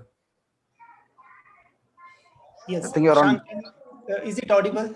Yeah, now it's audible. Right. Okay. Okay, great. So, hello. I welcome you all to this session on science communication and public engagement. Before inviting our panelists to speak, I will give a brief overview of this chapter. So for a change, this chapter begins with a guiding principle enshrined in our constitution, which states that development of scientific temper, humanism, and spirit of inquiry is fundamental duty of every citizen. And then they also recognize the existing communication gap between the science and society and acknowledge the need to address social problems using science, technology, and innovation. For science communication, STIP has outlined 4 areas of priorities. They are capacity building, research, outreach, and mainstreaming the science communication. Now, capacity building aims to set up creative and cross-disciplinary platform for science communication. It wants to introduce science communication courses and skill set at school and college levels, setting up community and regional science centers, building infrastructures for conducting workshop, internship, and online courses. And it also wants to provide public access to sources and materials related to the science communication. The second area of priority is to encourage cross-disciplinary research on science communication by initiating national programs, research grants, fellowship, and positions. It also wants to conduct research on selected themes like critical thinking, countering misinformation, promoting scientific temper, and evaluation of science communications. Efforts to make science teaching more effective by incorporating the history and philosophy of science, scientific method, and critical thinking in science curriculum. Another aim is to explore new ways of disseminating scientific knowledge by folk art, theater, dance, poetry, comedy, community radio, and interactive digital platform. The third aspect of science communication policy is the outreach, under which the science and researchers will be incentivized for undertaking outreach efforts. Institutes and organizations have to allocate certain funds for science communication and science engagement activities. And it also says that NGOs and other civil society group will be involved to support science communication and citizen science projects. The fourth aspect is mainstreaming the science communication. And this they plan to do by starting a national movement to popularize science and making science an attractive career option for youngsters. Every publicly funded institution and department will have to have a dedicated wing set up for science communication and science engagement in STI related activities. And it also has a aim to promote public and private partnership for funding science outreach activities. Now, there is a lot that is being put on the paper without clear framework and blueprint for implementations. Now, formulating a policy is one step, but the moot question is, how can such a policy be implemented fair and square without political interference and imposition from top? The most worrying factor is the social ecosystem that is made right now nearly dysfunctional and divisive. So who do the science communication cater to? Who are the stakeholders? So our experience in recent years does not really inspire much confidence in whatever is being written. Today, we have two experts in our panel to basically deliberate on various nitty-gritties of science communication and public engagement vis-a-vis with STIP 2020. Both panelists have several decades of experience and association with people's science movement across India. So our first speaker is Gauhar Raza. Gauhar is a well-known Urdu poet, a scientist, social activist, and a documentary filmmaker. He was formerly associated with CSIR, NISCARE, and NISTAD in New Delhi. Gauhar is also a curator and science educator. He has conducted several surveys and worked extensively on the issue of public understanding of science. So now I may call upon Gauhar to speak on the topic for about 12 to 15 minutes. Thank you very much. Am I audible? Is it okay, or I need to do something? No, it's perfectly audible. It's perfectly all right. Yes. Thank you for inviting me to share some of my ideas on this important document. I think any document, science policy document, is quite important for the country. And therefore, it should be discussed threadbare, and it should be criticized for what it has omitted, or whatever has been committed in that document. Once I started looking at this document, which talks about science, technology, and innovation, then one gets an idea that it's full of beautiful words. Here and there, you talk about scientific temper. You talk about constitutional duties, and what has happened in the past. So ultimately, these good words, in my opinion, at many places are extremely contradictory, and one has probably cut and paste a lot of things from other documents which do not gel with each other. There is a tendency to look for the moon and promise moon to Indian nation, which is a major problem. Any policy document has to be aspirational, and therefore there's no problem in looking at any document from that perspective. But the inspirations that a document carries and points out and leads to a path that needs to be taken by generations to come has to be realistic and not contradictory. And therefore, from that perspective, if you look at this document, I think that if I go back to SPR, Science Policy Resolution of 1958, that I would consider to be a much better document on science policy as compared to the present day document. I've been asked to talk about only the science communication chapter of this document, so I'll restrict myself to 1 or 2 points. And let me also apologize that at 8:50 or so, I would be leaving because I have other commitment, which I can't wriggle out of. So let me make 1 or 2 comments as far as this chapter, which very eloquently Ravinder talked about and summed up all the points that have been raised there. Professor Suvrat, I happened to hear his presentation, and I was very happy that he used this word repeatedly, that there is a very mechanistic understanding of both science, society, and what is happening in India and what has been happening in India. And I have the exact same feeling when this document is talking about science communication.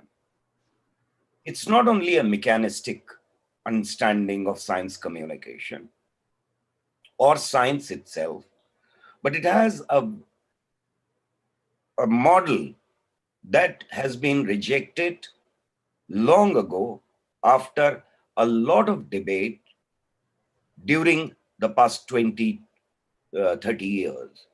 In 80s, this model was identified, proposed, debated, and most of the people accepted initially as model of science communication, but very soon people realized and designated it as deficit model of communication of science, which assumes that there is a pool of knowledge and institutions of science and technology are repository of this knowledge. And on the other hand, there is deficit of this knowledge among the people, which also assume that people's structure of thought are clean slate. And the only problem lies with the communication channel. I will come back to communication channel as well, what they are doing in India. But this understanding was found to be faulty by intellectuals across the world. In India, we have been pointing out that this understanding is wrong, and therefore there has been a major failure in communicating science in the country. We have to shift away from this model, and this document reinforces the same model of science communication.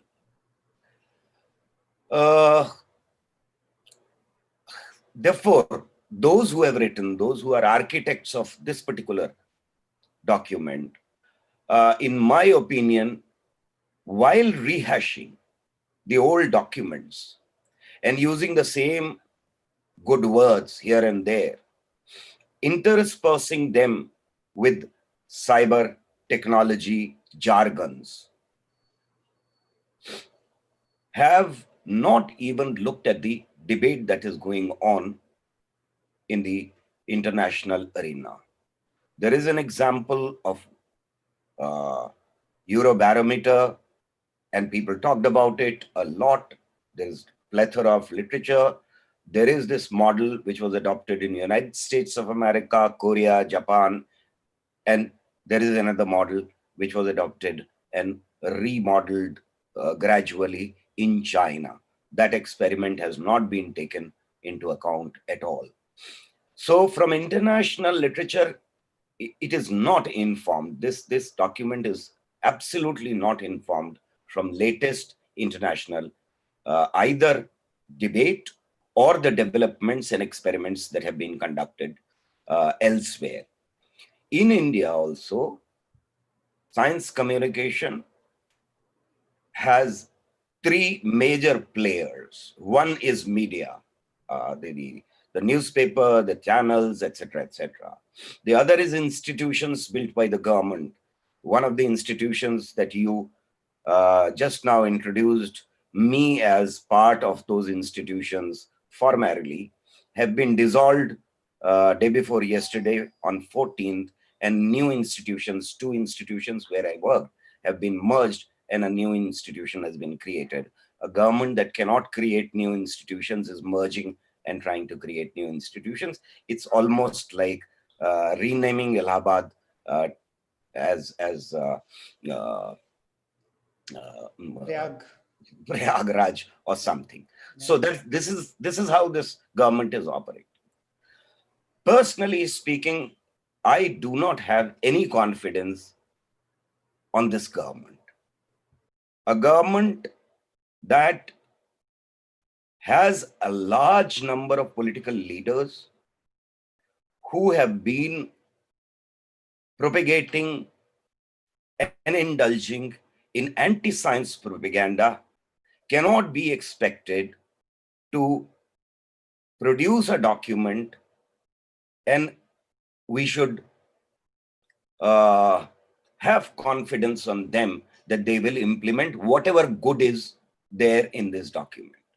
So that is also gone. The confidence, the trust is completely gone.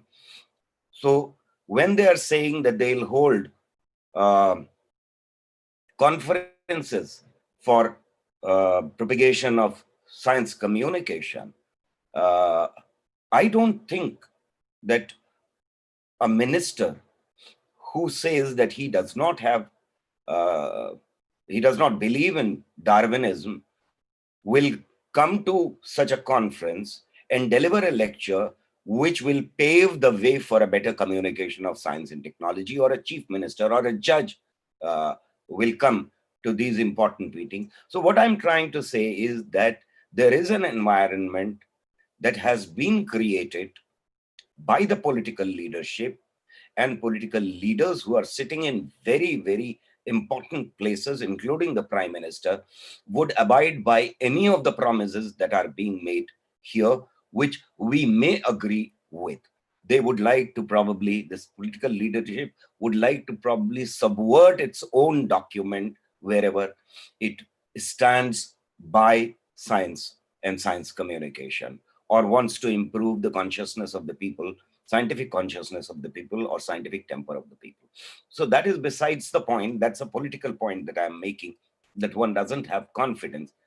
But coming back to this particular document, it does not take into account what media has been doing. There's nothing on media that how anti-science communication through media can be stopped.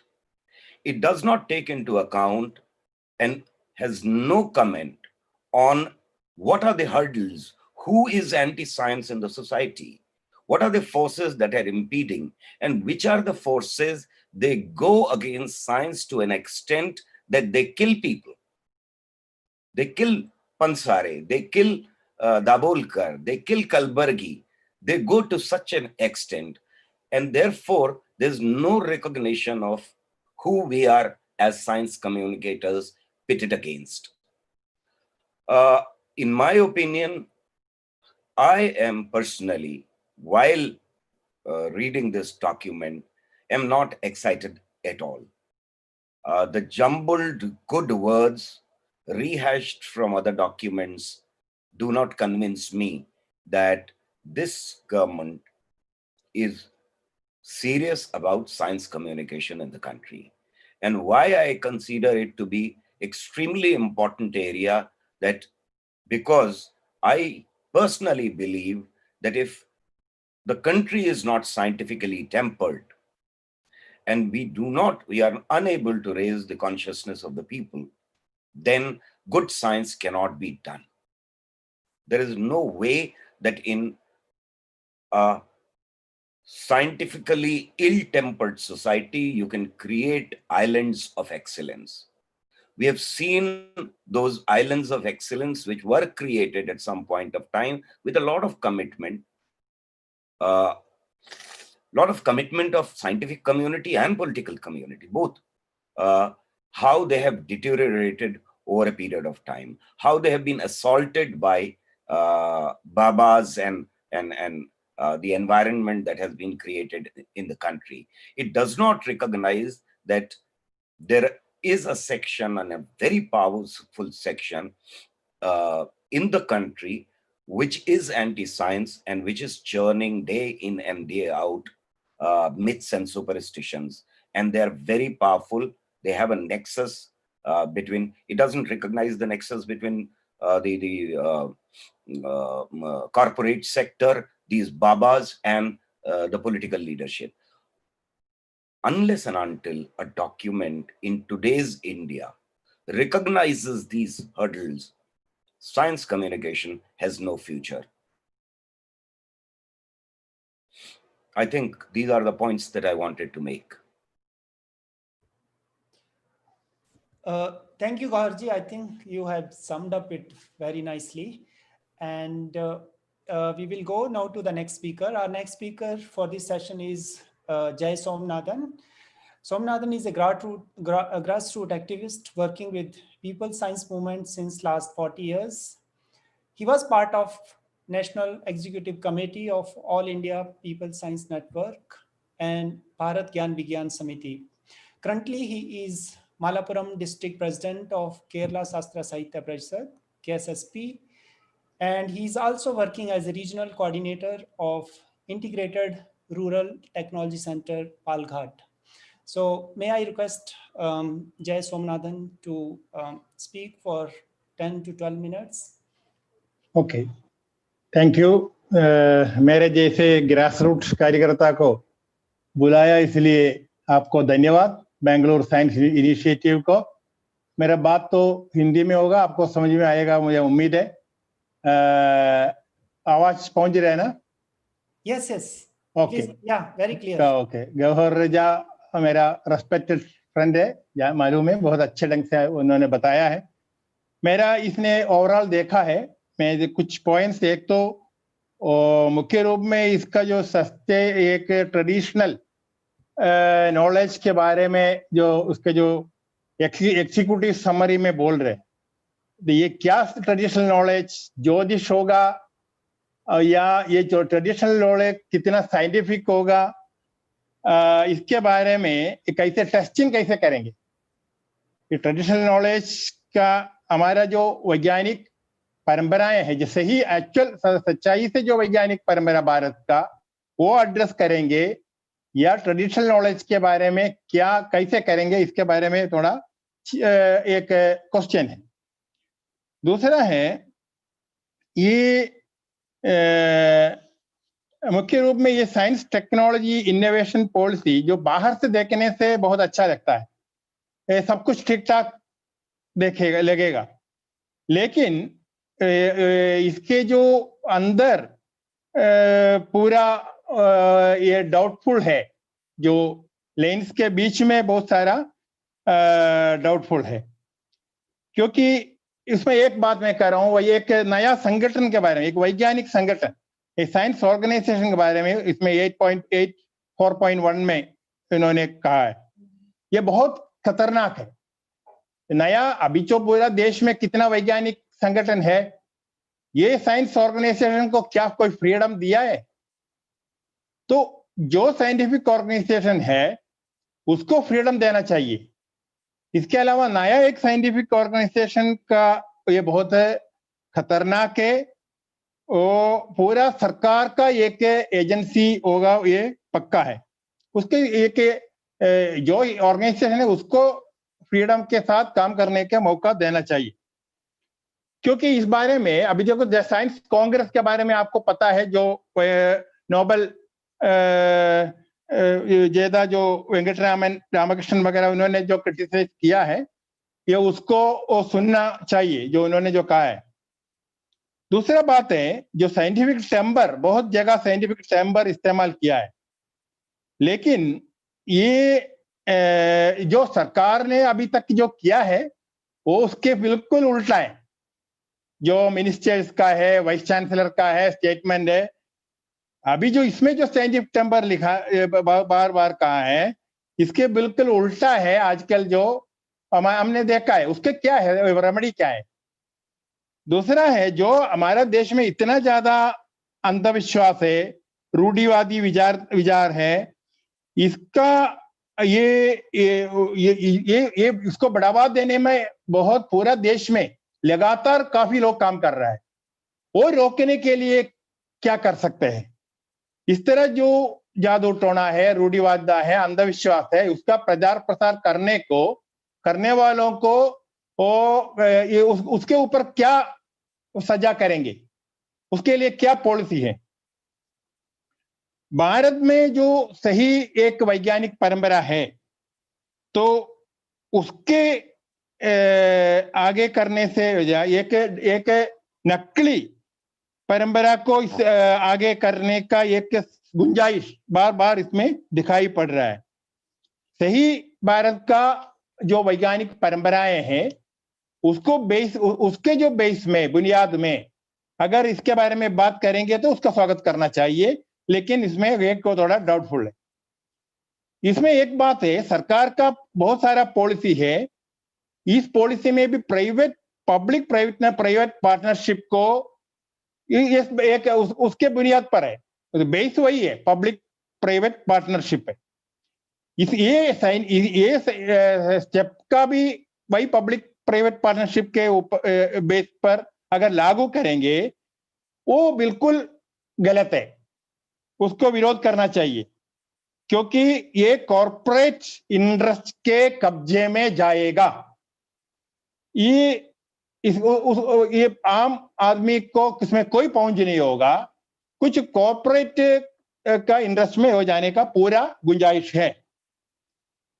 हमारे देश का जो लगभग 28-30 करोड़ निरक्षर लोग हैं हमारा देश में, उनको उन लोगों को सामने रखे ये उनको लाए के पॉलिसी नहीं है। बिल्कुल ये पूरा देश का 28-30 करोड़ निरक्षर लोगों को इसके बारे में उनको कोई गुंजाइश नहीं है, उनको सामने रखा ही पॉलिसी नहीं बनाया है।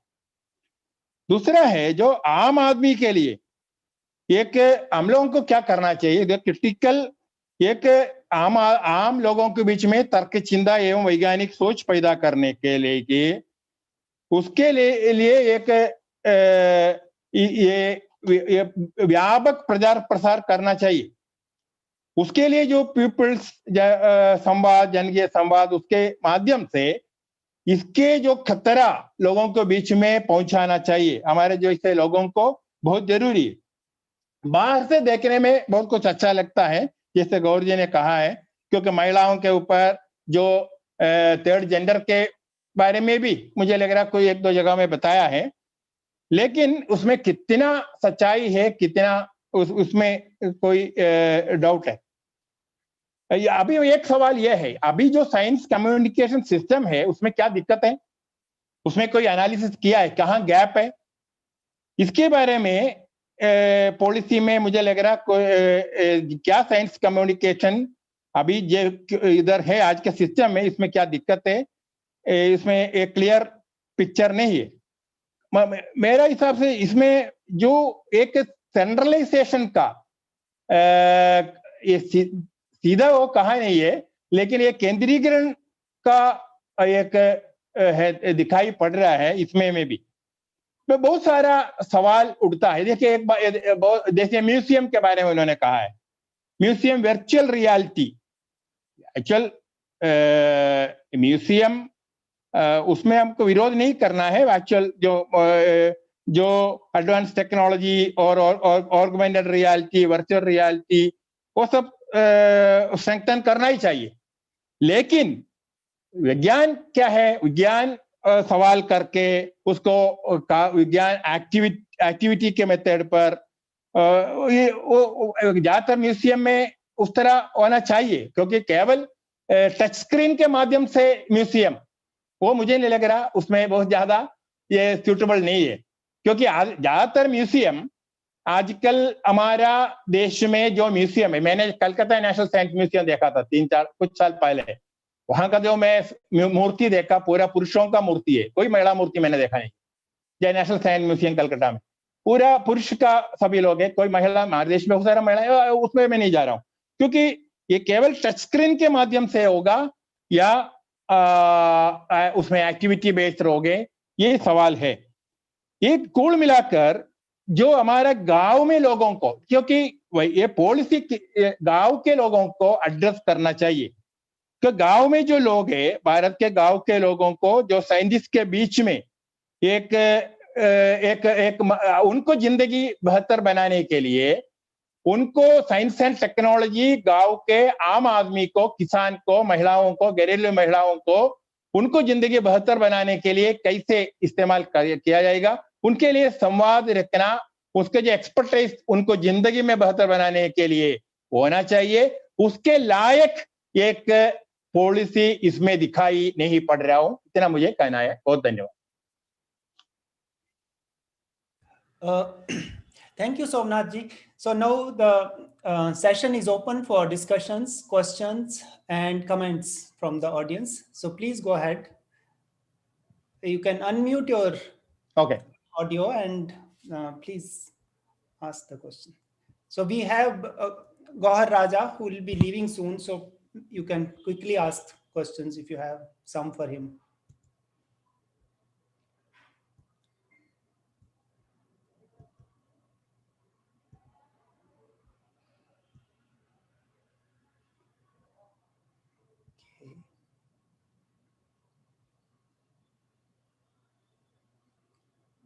No?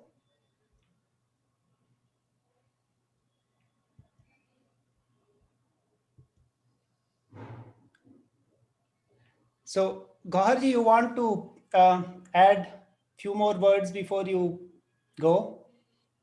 Some more ideas as to how we can make science communication more effective, regardless of this policy, because you have lots of experience and I think it will be good to hear that. His mic is mute. Ravinder ji, I'm sure people are very tired. It has been a long day for everybody probably, and therefore they are not intervening. I would have just added one or two things in very short sentences, that in India, we built large infrastructure for science and technology. Yes. In India, we had a very fruitful, intense, and marvelous debate around scientific temper the moment we got freed from the British Raj. Right. This debate did not happen in other countries around us. Look at Pakistan, Nepal, Bangladesh, or any of these countries, barring China. And therefore, our democracy was stable. Yes. I think there is a direct link between this debate and stable democracy.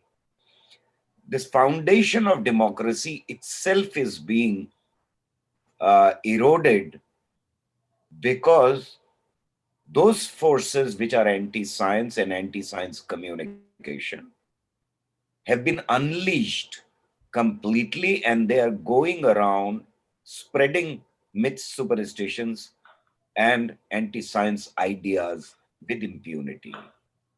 The only thing that is a silver lining at the moment is what we experienced during Corona crisis. There was a lot of communication of science. People are hungry for scientific information. And my survey during that period, first round of survey during that period, tells me that people completely rejected superstitions and methods that were anti-science. Instead, they adopted what solutions the scientific community, international and national scientific community, had proposed. And that is a big silver lining for me. The progressive forces in the country, those who are for science and technology, have an opportunity to go to the public. I do not have any trust in this government. The only route or option left to us is to go to the public directly and try to formulate our own science and technology policy, including science communication policy. That would be a big exercise that is required right now, with intrusion of both new technologies which have come up and also the corporate sector, which has a much bigger hold, and a very powerful anti-science lobby which is operating in the country.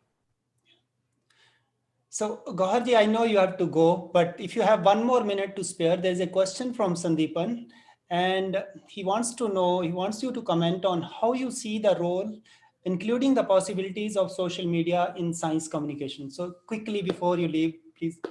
Yeah. I think the progressive groups, including science groups across the country, and those who are left of the center, have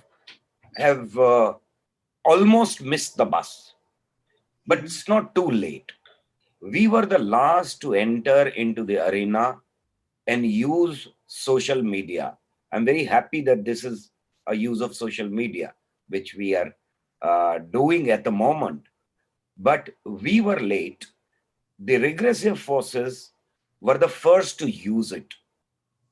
Yeah. But their time has also tapered off. People are sick of them in the country. Now, if we make use of this media, it has great potential, in fact, to propagate science, but not the way it is documented in this particular document. Their understanding is completely wrong. We need to develop an understanding across the country, discuss it threadbare, and use the potential of new media. Yeah. Okay. Yeah. So thank you very much, Goharji. I think that's very, very valuable discussion, and you could take your time, spend time with this. Thank you very much. So yeah, thank you so much. So we can go for some more questions from audience. So Shan, yes, go ahead. No, I mean, I'm okay. I mean, if there are more questions, we can take. Right. So we also have Sabyasachi Chatterjee and TVV among the audience, and they were also science. They are, in fact, science communicators, and if they want to share their feedback, I think it will be good. TVV or Sabyasachi. Raghu, I don't know if he has left.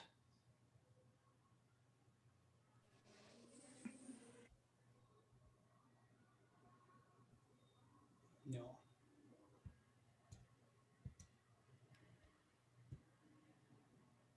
So I think, yeah, I don't hear anything. So it looks like I think it's time to kind of close now.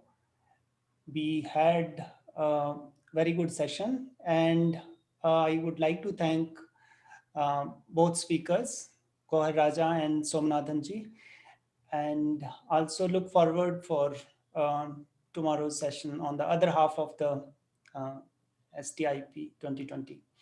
Shan, do you have to say anything? No, I think pretty much you said it. Tomorrow's sessions again start at 6 o'clock, and we'll be having like three sessions. Yeah, Yes. I think that, yeah. All right, yeah. And Okay. we apologize for today's some delay in the beginning for YouTube streaming. So I think it got sorted out. Thank you very much. Yeah. Thank you all. Thank you. Thank you.